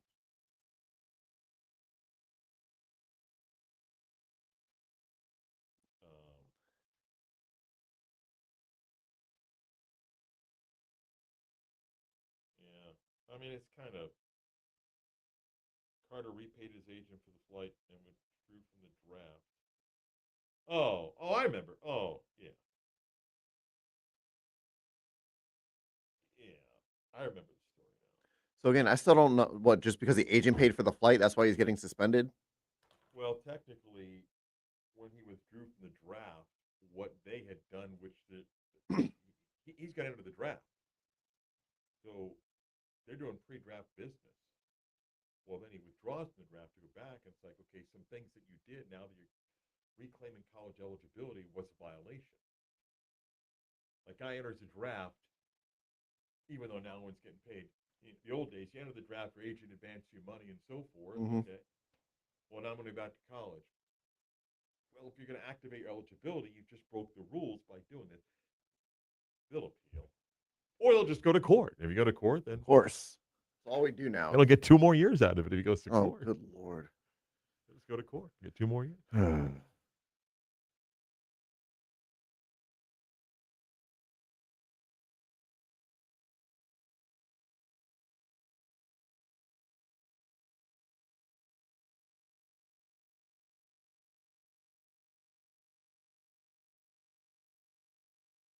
Let's really do the news. Yes. Now it is time to do the news. But now it's time for the news. 11 o'clock hour, WYJ Orlando, WJLR, HD2, Cocoa Beach. The Beat of Sports, Marc Daniels here. Chris Vasquez over there. NFL training camps underway. Storylines indeed. The Buccaneers, of course, with Baker Mayfield looking for a new deal. Doesn't look like that's going to happen. Vita Vea, his agent, said that he was asking for a trade. The Bucs and Todd Bowles said that he had tweaked something and was not going to be practicing. And I guess they reiterated his desire to be traded. So does this mean Vita Vea is officially done in Tampa? Certainly looks like they're trying to figure out where else to go. Maybe the Yankees pick him up before the MLB trade deadline. That's coming up in, 30 hours or something. So it's not Giancarlo's fault. A big win last night. Garrett Cole was lights out. Falcon quarterback Tua Tagovailoa sidelined with the team says a flare-up of an undisclosed injury. Dun, dun, dun, dun. You know who they signed? Cooper Rush. Cowboy great, baby.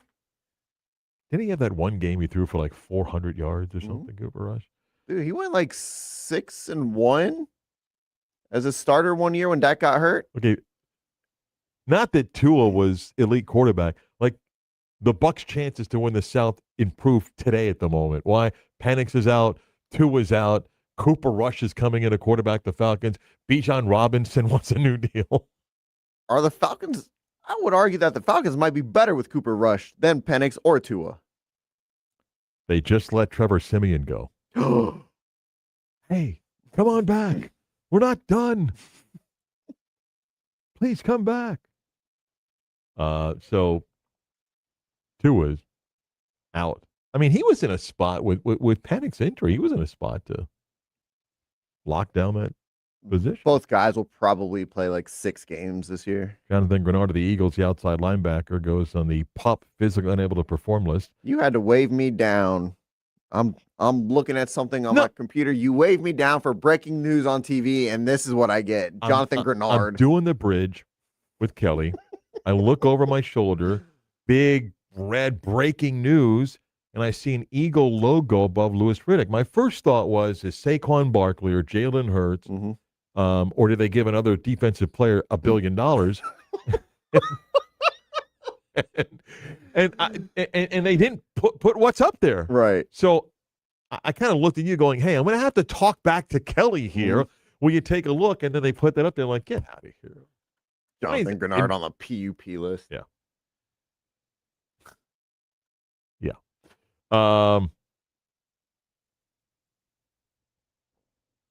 We got a Hall of Fame game happening next week. Yeah, we do. NBA Draymond Green signs a 1-year, $27.7 million contract. He's back with the Warriors.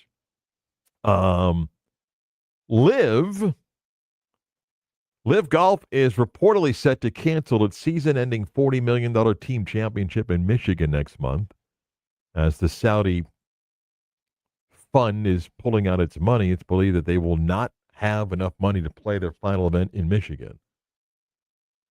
When will that lawsuit be filed about? Wait a minute. What do you mean not coming here for that event? Yeah. News yesterday came out during our show and a little bit more information. Gianni Infantino, the head of FIFA, rolled out a plan yesterday to create a new company within FIFA to sell some of its assets to private equity firms to raise more money to maximize on revenue opportunities for future World Cups. That was not welcomed by governing bodies in Europe and even on this side of the globe, partly because of some of the people connected to this new plan. And Infantino doubled down by basically bribing countries, giving them 50 days to either sign up and receive $40 million just for signing up because of the distribution that they're getting from the World Cup plus this new plan, or to take a much smaller payment if you're not voting for it. I don't want to get too complicated here, but in order to create this new company and do what he wants to do, it requires the vote of 211, doesn't need unanimous, but needs majority, 211 countries. He's going to bribe probably 60% of the votes that's needed because what? Because those countries are broke.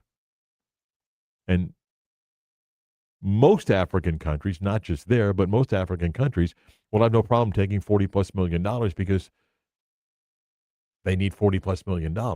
Complicated story. It's not going to end quickly, but that's what FIFA does. When in doubt, just bribe it out. Let's see. Jacob Mizorowski, the flamethrower for the Brewers. He's a favorite for the Cy Young, 11-4, 1.58, 185 strikeouts, and 120 innings. Blank percentage of his pitches have been 100 miles an hour or more. Let's go quarter, 25%. 42.1%. Holy hell. 42.1%. No way he lasts 5 years in the MLB doing this. I don't know how the body can hold up. No way. Yeah. Yeah. It's remarkable physically, but do you sacrifice long-term durability and career for short-term greatness? I'd like to think I did that in my playing career. I don't know. It's a fair question. I don't believe he can physically hold up. No way. I do not believe he can physically hold up. But Yeah. I mean, the numbers are just they're just insane. I'm over patches. I'm over. I know the news yesterday. Ohio State's deal, Notre Dame's deal, Ohio State's deal between 15 to 17 million. Notre Dame's deal at 19 or 20. People mocked in the Big 12 and so forth. And this isn't sour grapes or anything. I'm over trying to explain what the Big 12's deal was. And just a reminder, every Big 12 school can sign their own patch deal. It has nothing to do with what the Big 12 is giving them. If you think it's undervalued, then just tell me how you became a patch expert. UCF is trying to close a deal to get a patch on their jersey. Others have as well. People that I trust tell me most of these patch deals, I'm not talking Notre Dame, Ohio State, most of these patch deals, it's just money moved that was elsewhere. It may have been sponsoring the stadium or a club of the stadium, and now it's a patch deal, and they say it's $5 million a year. That sponsor was already spending 6 to 7, so it's not really new money. And I do not doubt that in actual cash, Ohio State and Notre Dame are getting 8 figures. I don't believe for a second it's $18 to $20 million in cash per year. I haven't seen the contract. Maybe I'm wrong, but I don't believe it on people that I trust. But those are significant brands that have value. For the life of me, this is just me, and I work in a business that relies on sponsors, okay? I mean, I sell this show. If I don't sell this show, I don't make money. And there are forms of effective advertising. I have no idea how Chase makes their money back, or SoFi does. None. I just don't know, and I don't know how anybody justifies that. It's worth something. It's not worth anywhere near what they're paying for it, and it's the classic case of, well, how do you show the true ROI on it? They can't answer the question. You get just a bunch of word salad to it, but good for the schools, and there's nothing wrong with that. And people that try to translate, going, well, Ohio State got $19 million, then that means that the Big Ten deal's got to be worth $200 million. It's July 29th. I'm still waiting on the next conference to sign their deal. Okay? I'm still waiting on the next one. And by the way, you go, well, what the Big 12 did is they hurt any of their partners now of selling the patch because, it's worth a little over $1 million. We'll see. There's Big 12 schools that have signed deals worth more than that. So, I'm over the whole patch thing. It's just, it's tiring, and a lot of it's not new money. But Ohio State and Notre Dame are two of the biggest brands. And yes, they're easily going to make more in that category than pro teams because it's a bigger brand. Yeah. I mean, I told Chris yesterday, the Sacramento Kings compared to Ohio State football, and when Texas gets around to doing it, I mean, come on. Okay, let's see. What else did I have here for you, Chris, before we go? MLS All-Star Game is tonight. MLS takes on Liga MX from Mexico in Charlotte tonight. I know Chris will be locked in. Yankees look for a sweep of the White Sox. Cam Schlittler on the mound for the Yanks. What? 2.70 ERA outside of that fraud Mizorowski. Schlittler's the hardest throwing right-hander in the American League. Crying out loud. 6 NFL players have a 99 overall rating on the Madden game. Stafford, Garrett. They had Trey McBride as a 99. That was surprising. I think, was Jahmyr Gibbs up there? Nope. Oh, okay. There's no running backs. Josh right? Allen. Josh Allen. Trey McBride. Mm-hmm. Matt Stafford. I maintain there's some football fans that have no idea who that is. Matt Stafford? No, Trey McBride. Oh, yeah. One of those inexplained tight ends whose body structure is such, like, I don't know how anybody makes something like that. Stafford, Chase, JSN, and Myles Garrett. Yeah. Eric Adelson will join us just after the bottom of the hour.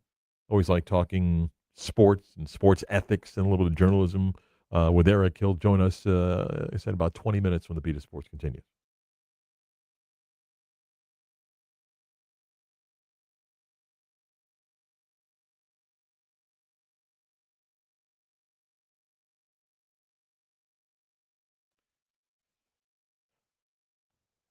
Chris is leaving to go to the restroom. So it's just me.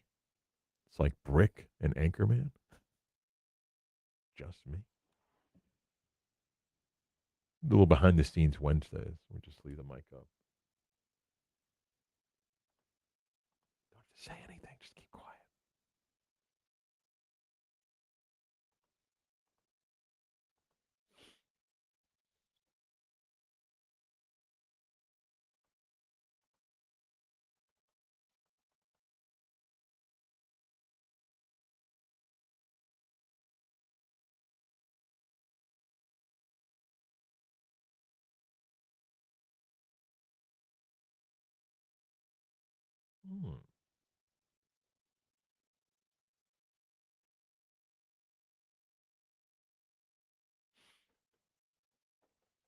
Man, if you care about soccer, that FIFA story is incredible.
Oh.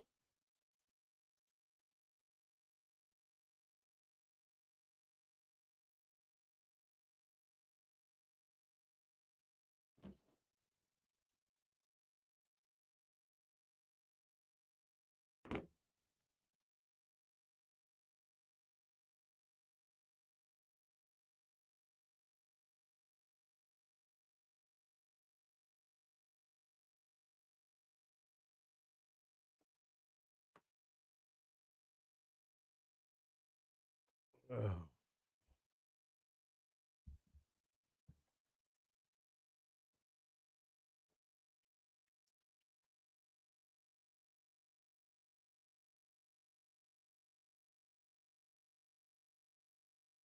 You ever get the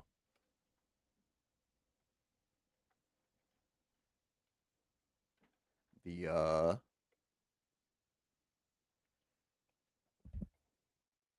you ever get a well, you put on email chains, right? mm-hmm. It's like you get an email and you like click on to see who it went to. And they someone's asking for some help and you're thinking, all right, let me see how many people before me are likely to help this person. Like, do I have to respond? Like, hey, are you aware of this? Can you do this? And I'm like, yeah, but maybe somebody else responds before I do, so I don't have to get involved here. So let this lay low for a while. see, see how deep the roster is of people that you're asking to get some help here. You know, like, yeah, I could help, but I'm all right. I don't think I want to do that. Is that bad of me? No, because I mean, depends on who it is on the chain. If it's By the way, the update, yeah. if it's people I don't know and I'm somehow attached on the email. By the way, the update is Gary's not yet responded on the link for the credential. Carlos and Sergio, our Spanish team, no problem. You know, I'm not worried about like Scott Harris and Scott Adams. I mean, Frank will figure it out. Down to Gary here.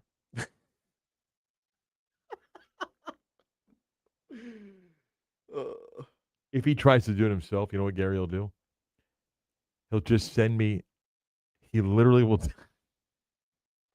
He'll take a picture on his phone and just send it to me and go, "Hey, can you use this? This is what it's going to happen." I love Gary, but I mean, that's what's going to happen. Hey, can you just use this? You got to figure it out yourself. Just send it. Poor Gary. I kid because I love.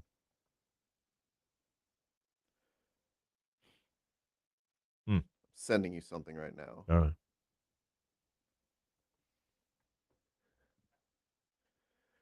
It's nothing bad or anything, Uh-oh. but we need to get this show tagged.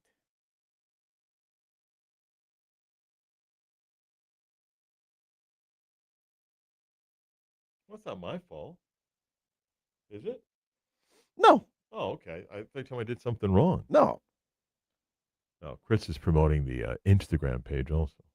Yes. If you haven't followed 96 or it's the Beta Sports on Instagram.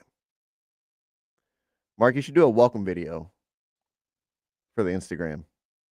Is it like one of those TikTok dance things that, Oh, please do. that NFL teams or college teams do that automatically means they're going 3-9? You know, they'll start dancing weird and everything. You're like, Can you please do that? We that's can do it. We can do it next break. a hard no. We can do it next break. That way, I'll record something for you, but I'm not doing that. come on, give us a dance. All right, let's go to work.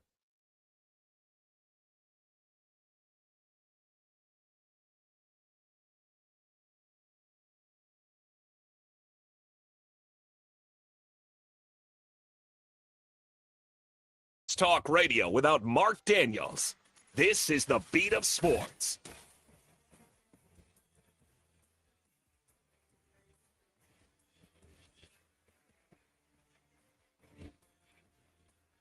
Can I ask you a question, Chris?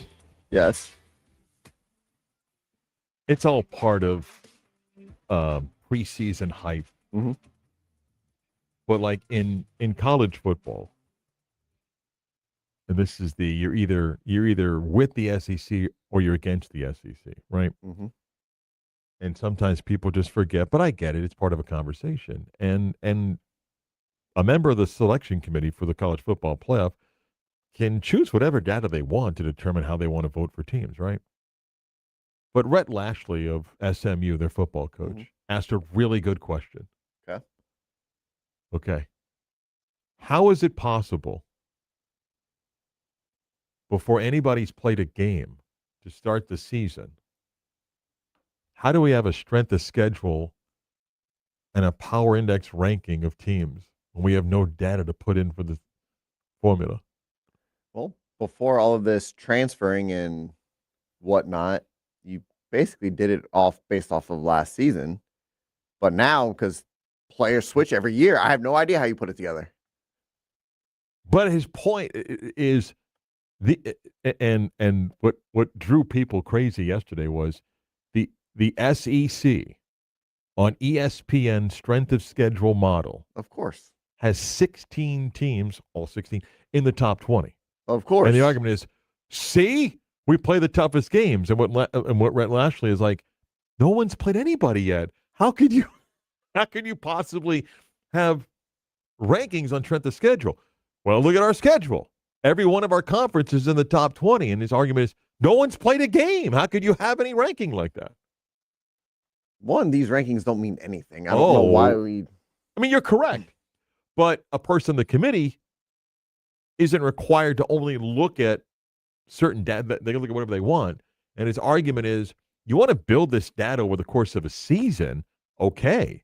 But when someone goes, look at the 16 of the top 20 in strength of schedule, no one's played a game yet. How do you know? No one's played a game. And again, you can't, previously, at least you had a majority of your team coming back. Now, every year, guys move team to team to team to team to team. Yeah. I don't know how you're just putting teams and assigning them a number. Do you remember we did the story during football season and had somebody on to talk about the K-ball in the National Football League? Mm-hmm. Remember we had so dumb, but yes. What, the interview was dumb? No, the K-ball. Okay.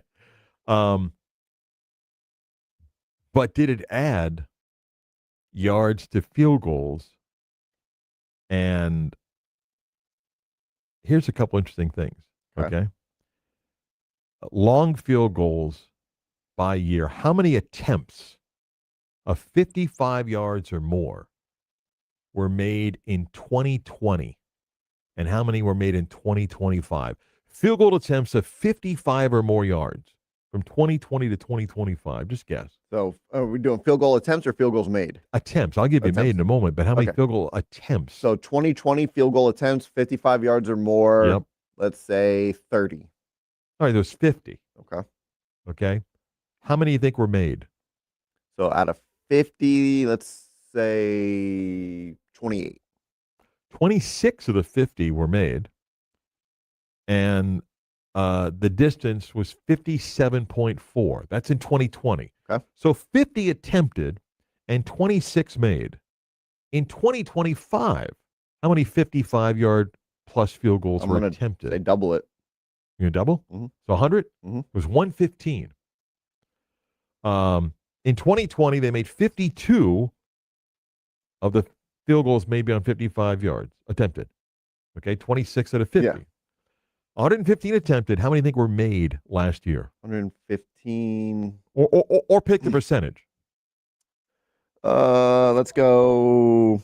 I'll say 65 out of 115. Chris, 65. Okay. Yeah. 65%. 64.3%. Nice. 64.3%. Distance 58 yards. So here's how the numbers increase it.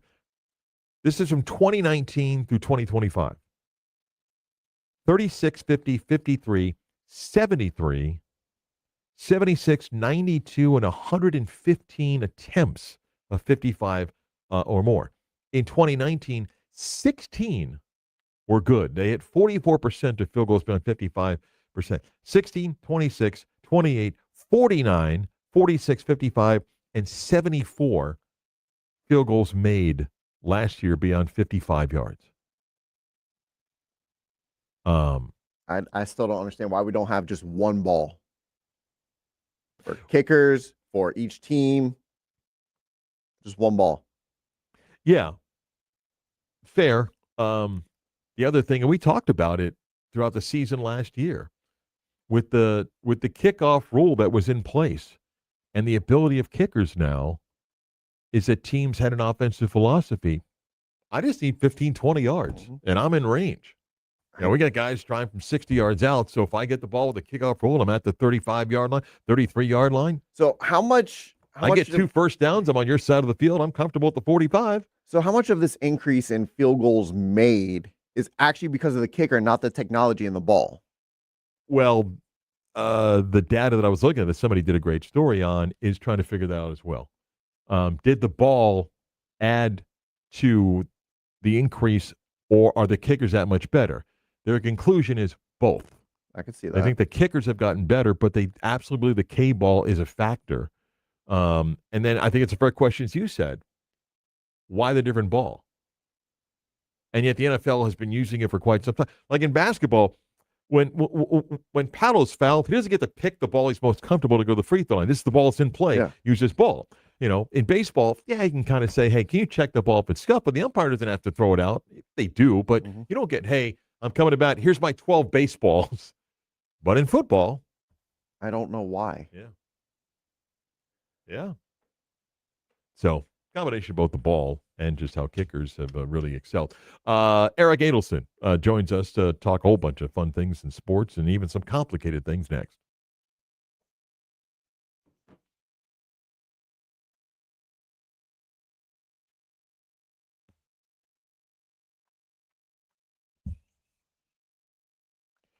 If you've wondered about refinancing your home, look, the last couple of years, it may be tough to justify that, but it's interesting what's happened to mortgage rates, and are they connected to interest rates and what's happening there?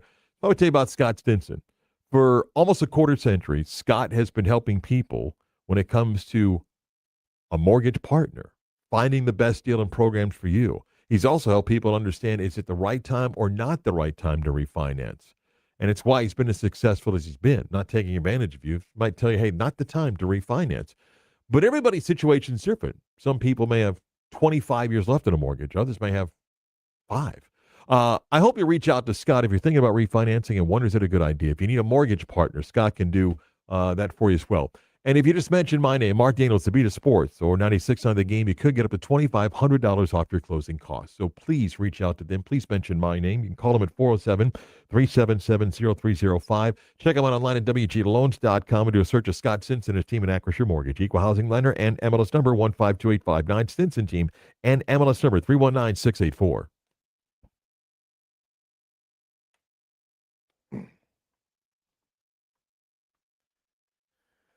So, do you want to do like a special Instagram dance to welcome people to your IG page, or Dance. yeah, come on, just little moving and grooving. A dance. Yeah, come on, the stream wants to see it. Nobody in the stream wants to see me dance. If I can get No, I'm not dancing. You can get 10 million people. 10 million people, you don't dance. That's ridiculous. I mean, I'll do whatever That's a missed opportunity. I'll do whatever you want in here if you want to shoot something, but I didn't dress for it. I got this shirt that's got like a little stain on it. By the way, someone asked what's on your shirt. Gumbo. Is it still there? Yeah, I can see it. Okay. I made gumbo for Chris and Kelly, brought it in, heated up during the last break of the bridge, and I wanted to make sure it was hot, so I took the spoon and I mixed it, and all of a sudden, ooh, came on there. Mm. By the way, is there anything more uncomfortable in that moment where you're like, you look at it like you just kind of look down and it's stain and everything, and then trying to clean it off, and you just dapping a little bit. And if you missed it earlier in the stream, it looked like I was lactating because there was this big circle right here. Oh man, yeah. Oh yes, it was there. What can I tell you? It was there.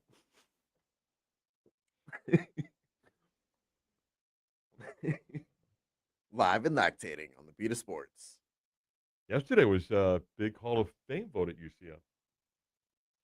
Who's getting in? I can't tell you. Oh, I'm sworn to secrecy. teasing us. I can't tell you. Spirited discussion. Okay. Spirited. When do we find out? They usually do it, if not the first week of the season, then like the second week of the season. Terry reaches out. They kind of line up the FaceTime and everything. Nice. But no, it was good. It was good. And the good thing is,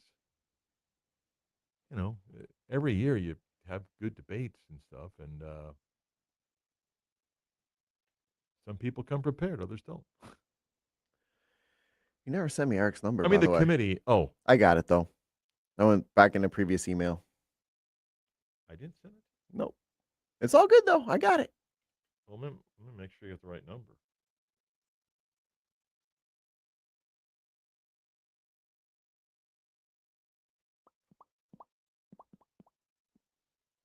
Got my daughter making fish noises. I had a salad during the Hall of Fame meeting. I had a salad from Chick-fil-A.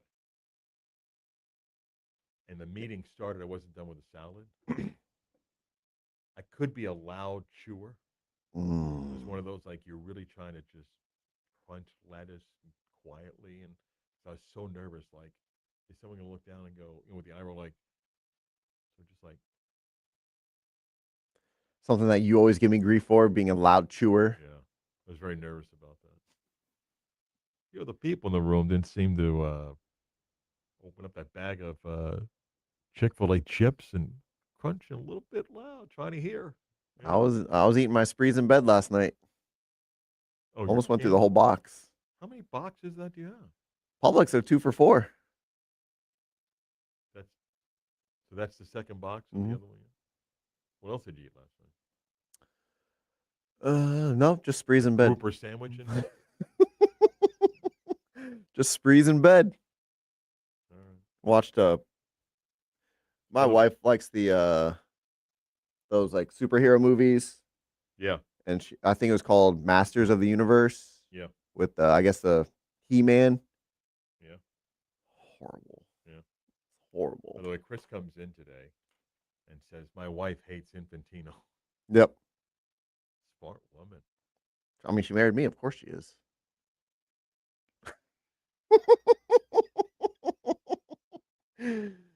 No? No, Yeah, no love, yeah, no, yeah. no, No, love, yeah. no love for that? Yeah. Ouch. Yeah. By the way, no more mulching. We're done with mulching at the house. Yeah. How's it look? It was 18 bags of Oh. How long did it take your wife to do? Well, I mean, it wasn't every. I mean, it took over a week, but it wasn't like 10 Every hours day, a right. But again, I'm a net negative. Just open up, pour it out, and get the hell out of the way and let her do it because Don't step on anything. It's not hard. and she's got like 6 to 8 holes that she wants to put plants in. And she's like, yeah, we'll put them when we get back. And I'm like, yeah, those are not going to be like those $3 plants, you Nope. know? Those are the ones that, like, when you get to Home Depot, you're thinking, hey, these look pretty. And she gives the eye roll, like, and you're like, well, there's 8 for $1. Then she's in the back and she's like looking at this. And then I look over, I'm like, $27. I got to call Eric. So it'll just be you. And then she goes, yeah, I'll take 3 of these. 3. Man. Yeah. Love that.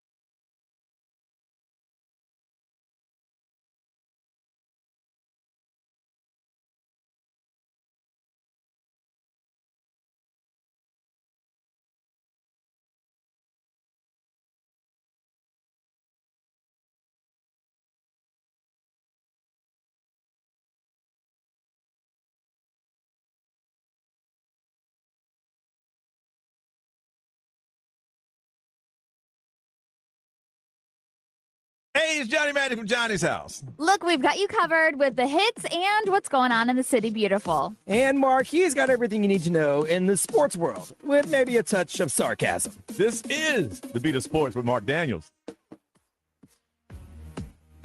Eric Adelson is great writer, great professor, smart guy, and I enjoy having him on. And about once a quarter, he joins us. We talk sports, sports media, politics, related to sports, ethics in sports, all that good stuff. And he's kind of joined us for a little bit. Welcome back, Eric. Good morning. How are you? I'm good. I want to start. I got a whole bunch of topics here, but I don't know to what extent you have followed the Kyle Shanahan story, and I'm just a little bit confused and puzzled. It's a story that sits for a while. Then it comes out he's involved in an accident, and then 2 days later, he says, hey, the accident report is wrong. He gathers selected members of the media in a room that has no recording, no camera, and says the story is wrong. And then the police investigating said it's a clerical error, and that's what happened. Am I wrong to be sketchy? And your thoughts on how the coverage of this has gone, particularly the no camera and no audio recording of his gathering with selected members of the media? Yeah, I mean, anytime that you have that kind of end around with people who are reporting from the record, it's fishy. And I think that it's reason to be skeptical, regardless of what's actually going on. Why do you need to have something that's off the record or behind closed doors if it's something that's eventually going to come out anyway? I think too often these powerful people, especially coaches, they're not fans of letting anyone control the message. And that's fine if you are a coach for a football team, but it's not as good, not as healthy, and not as likely to work if it's a matter of a potential crime. I'm not saying that he's a criminal. I'm not saying that he's done anything wrong, although it does seem to be like he erred in his driving and maybe be responsible. But I think that here you have a case of somebody who's used to controlling the message and then wants to control the message outside. You know what? It's not dissimilar to the Mike Vrabel, where the coach thinks that he can just sort of tell the buddies in the media what he wants to be told to everyone else. And when there's witnesses and when there's other people who might not be football fans, might not be 49ers fans, Patriot fans, what have you, then the message kind of evades you. And I think that's what's happened here. You're a little bit in this world we live in now, and it's kind of connected to Shanahan, and maybe it's connected to another story I'm going to ask you about personalities. But ESPN now, they're in bed with the NFL. There's a partnership now of owning NFL Network, and that blurred line again about newsroom versus protecting brand. It's a much different world there, Eric, than it was even 10 years ago with that, is it not? Yeah, it's not even blurred anymore. I hate to say it, but who do you go to right now for truth that feels like completely reliable? I mean, outside the lines is long gone. And the NFL and ESPN, they are partners. The more they're consistent on the message, the more money each side makes. And then you have the gambling thing, and I know that we're maybe not getting into that today, but the more the game is front and center rather than the people being flawed, the more money is made. And obviously we don't want to find flaws in people, but if there's things that are unjust, it's really not in the best interest of the Pat McAfees of the world to say that, because they're friends with everybody involved. And just as it's hard to tell somebody that you really care about that they've messed up, imagine how hard it is to tell somebody that you're financially intertwined with that they messed up in a public forum. So then you combine that with the lack of newspapers, and I know I sound like an old man on the porch, but I am an old man on the porch, and I feel like you need some accountability, not to play gotcha journalism. And I think that this is a mistake that a lot of fans make, is that they think that the tried and true media are just out for a bad story. Sometimes people who are not involved in the sport get hurt, and nobody is speaking up for them. And that includes people within the sport who don't have a lot of a voice. And just as an example, injuries, if somebody's not getting the right care in terms of concussions or injuries, who do they go to that is going to tell an honest accountability story? It's hard to find. And that actually ends up hurting the product. I'm going to try to get as many topics here because our time is short. I know you have a passion about Michigan sports, and I'm guessing if you were a beat writer in Michigan, you would do a lot of digging. From a distance, can you share your thoughts on what one of our great academic institutions has done? And clearly a couple years ago said we're all in on sports in their defense of Jim Harbaugh. But this report that they don't want to release and reasons why they don't want to release it and the buyout with an athletic director and Ward Manuel and what else has happened. What do you make of Michigan's decision to protect a $12 million report and say we don't really need to release it? Well, it's not in line with what a university is supposed to be. I think that schools like Michigan and really across the country, they have given over to the capitalist desire to just build a brand rather than build a learning institution. And this is everywhere. This is UCF too. This is really every university that has big time college sports, that they are most concerned with winning and the money that comes with it and the TV deals that come with it. And this loops back into our first topic, Mark, which is that ESPN and Fox, they just want a good sports story to tell. And inconveniences like people getting hurt or people being compromised or corruption don't fit. And it shouldn't be that way because, again, this is supposed to be a learning institution. This is supposed to be a free exchange of ideas. And then when you put out a report that does not report anything, when you have an $11 million investigation that doesn't release any findings, what are we learning? What are we really learning here? How are we improving as an institution? And eventually the cows come home on this, and that's beginning to happen with Michigan. And I fear it's going to be happening in a lot of other situations too, because, and again, this is related so intricately to the gambling. As long as there's people who are going to gamble on these football games, there's going to be extra revenue. there's going to be extra attention, there's going to be extra ratings, and then the powers that be at all these schools are going to say, look, so many people are watching these games now. And it doesn't matter if they're just watching the games to gamble, it's more revenue. And that then bolsters the actions they've already taken. And it's a vicious spiral that sometimes works out and sometimes doesn't. And I think in Michigan's case, it's not working out. You teach young journalists. I would imagine you could spend a semester in evaluating what the last couple of weeks for the WNBA has been like. And I'm just curious, just the coverage and the whole Caitlin Clark part of it, and how some members of the media either A, are just not informed, but become opinion experts. And then I played earlier today. I don't know if you saw, but Sophie Cunningham is a popular player. She made a comment regarding transgender athletes in women's sports. You may agree or disagree with it. But yesterday, after the Indiana-Seattle basketball game, her head coach was asked a question by somebody to comment about protesters outside that were defending Sophie Cunningham's position. And before the coach could answer, a team spokesperson stood up and read a statement. And then the Seattle coach was asked, and she gave an answer whether somebody liked it or not. These are grown women. These are grown adults that can, I think, answer questions. And I was just like, bad decisions. I'm just curious, a few of the WNBA decisions, and I know their commissioners under fire for several things, but I think this league, which has a tremendous opportunity based on its growth, has swung and missed on so many PR and media-related things in the last few weeks, let alone last couple of years. Your thoughts?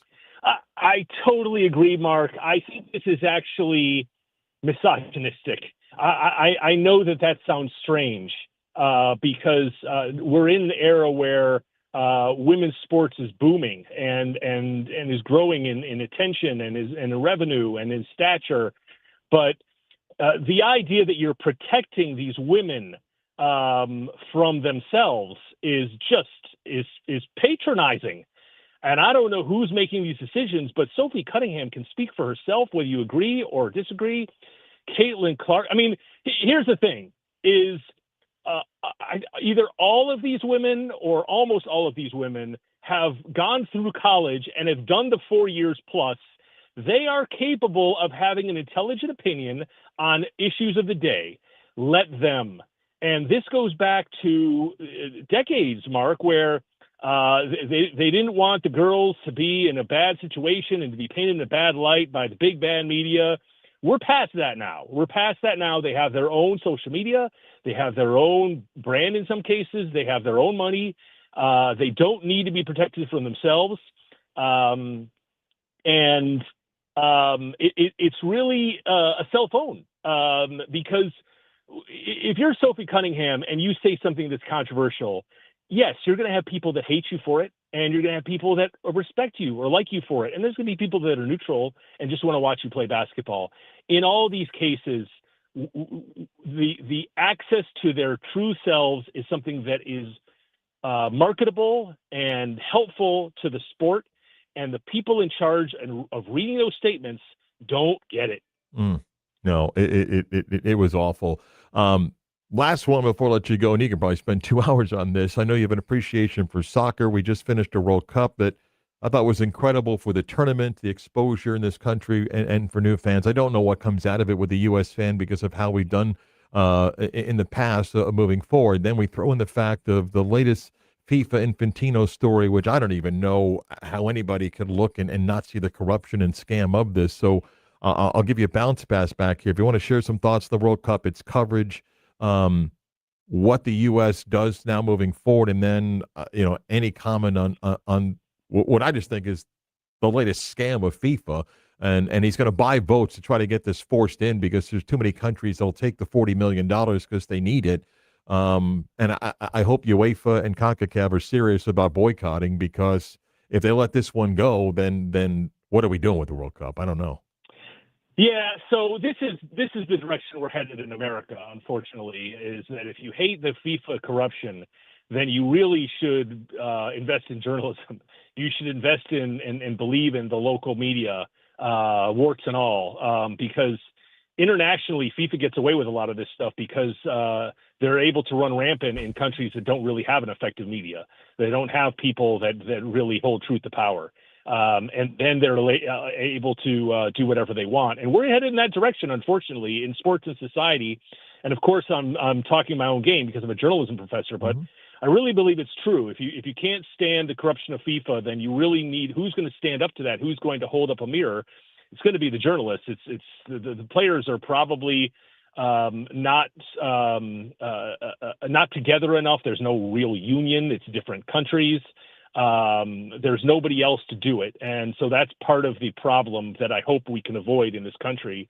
Really shows like yours and others where we talk about real issues that would help. Now I'll say something a little more optimistic, and I haven't really heard this take, but I believe it.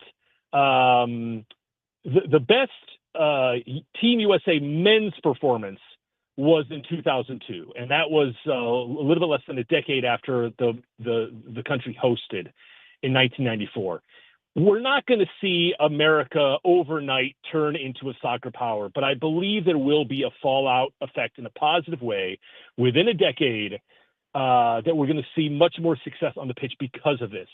Just don't expect it to happen overnight, but do expect it to happen. I think when we get into the 2030s, we're going to see more soccer success than we've seen. There's a lot of hand-wringing now. There's a lot of anger towards the goaltender's gaffe and the coaching mistakes, and that's all fine and good. And now we're going to talk about football for a while. I mean, American football for a while. But mark my words, next decade, we're going to see American male football, male soccer better than ever.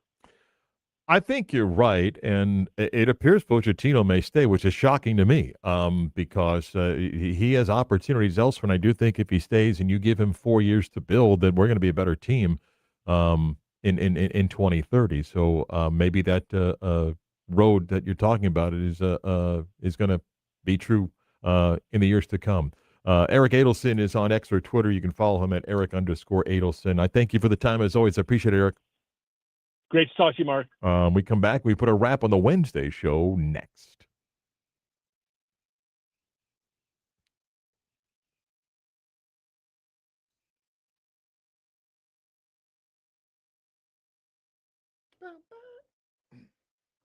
Eric's smart.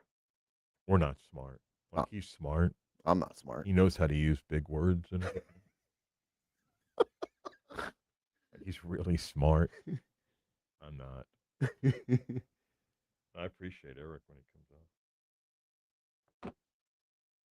He knows a lot.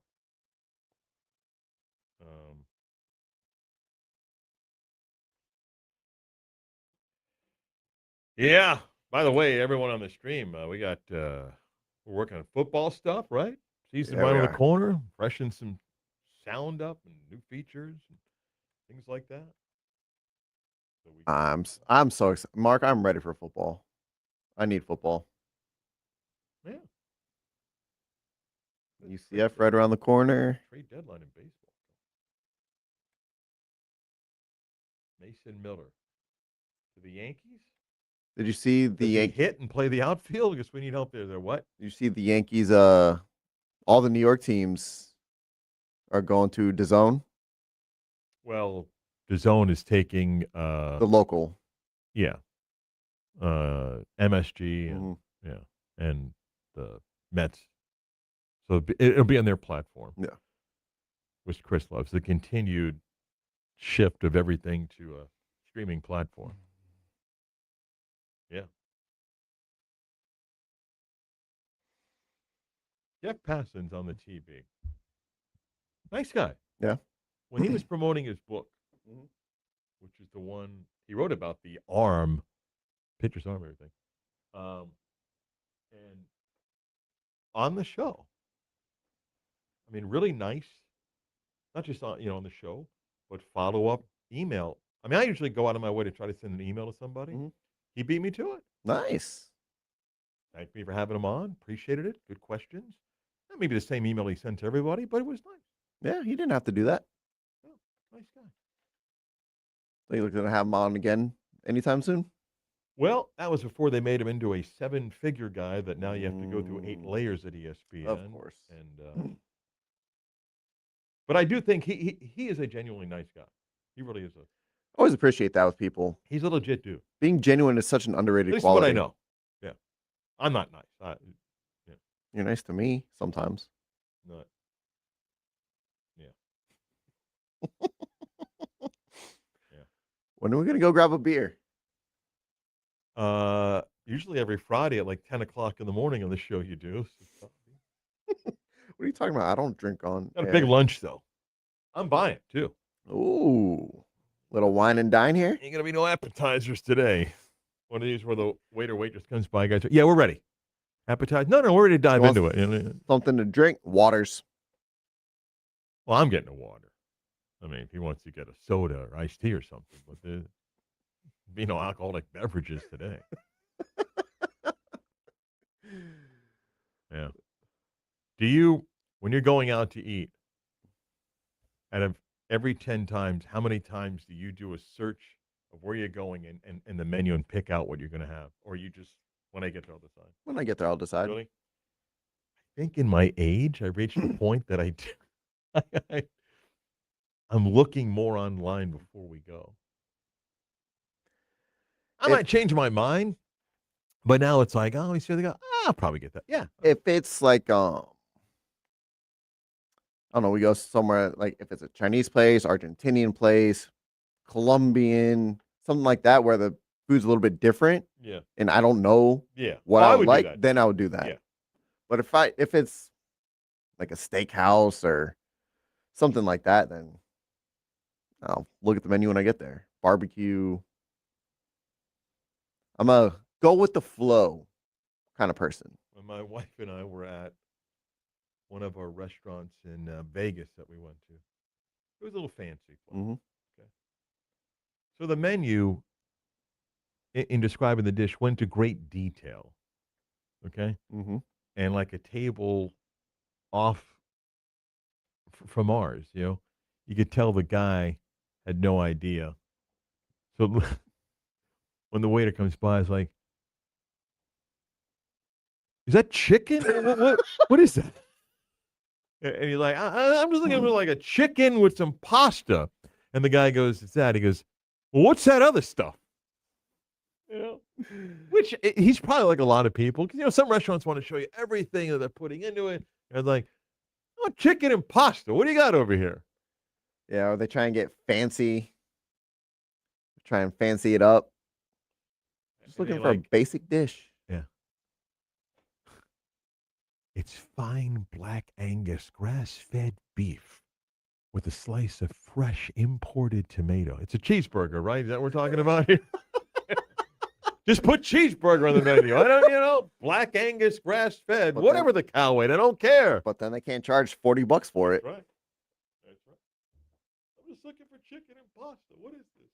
That is the identical of just slapping a logo on something and being able to charge more for it, is it not? It's part of a concept, yeah.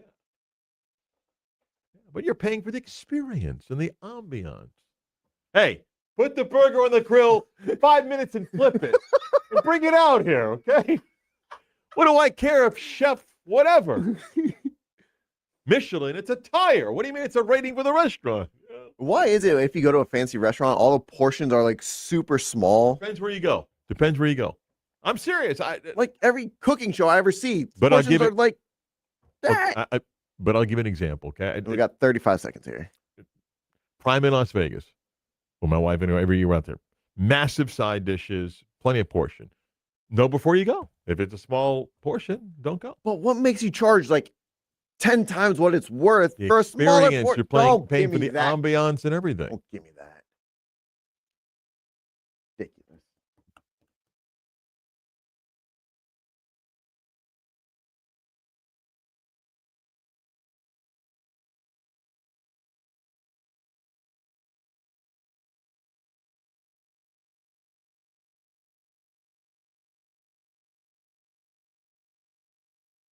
Time for the latest news, gossip, trends, and off-the-wall stories.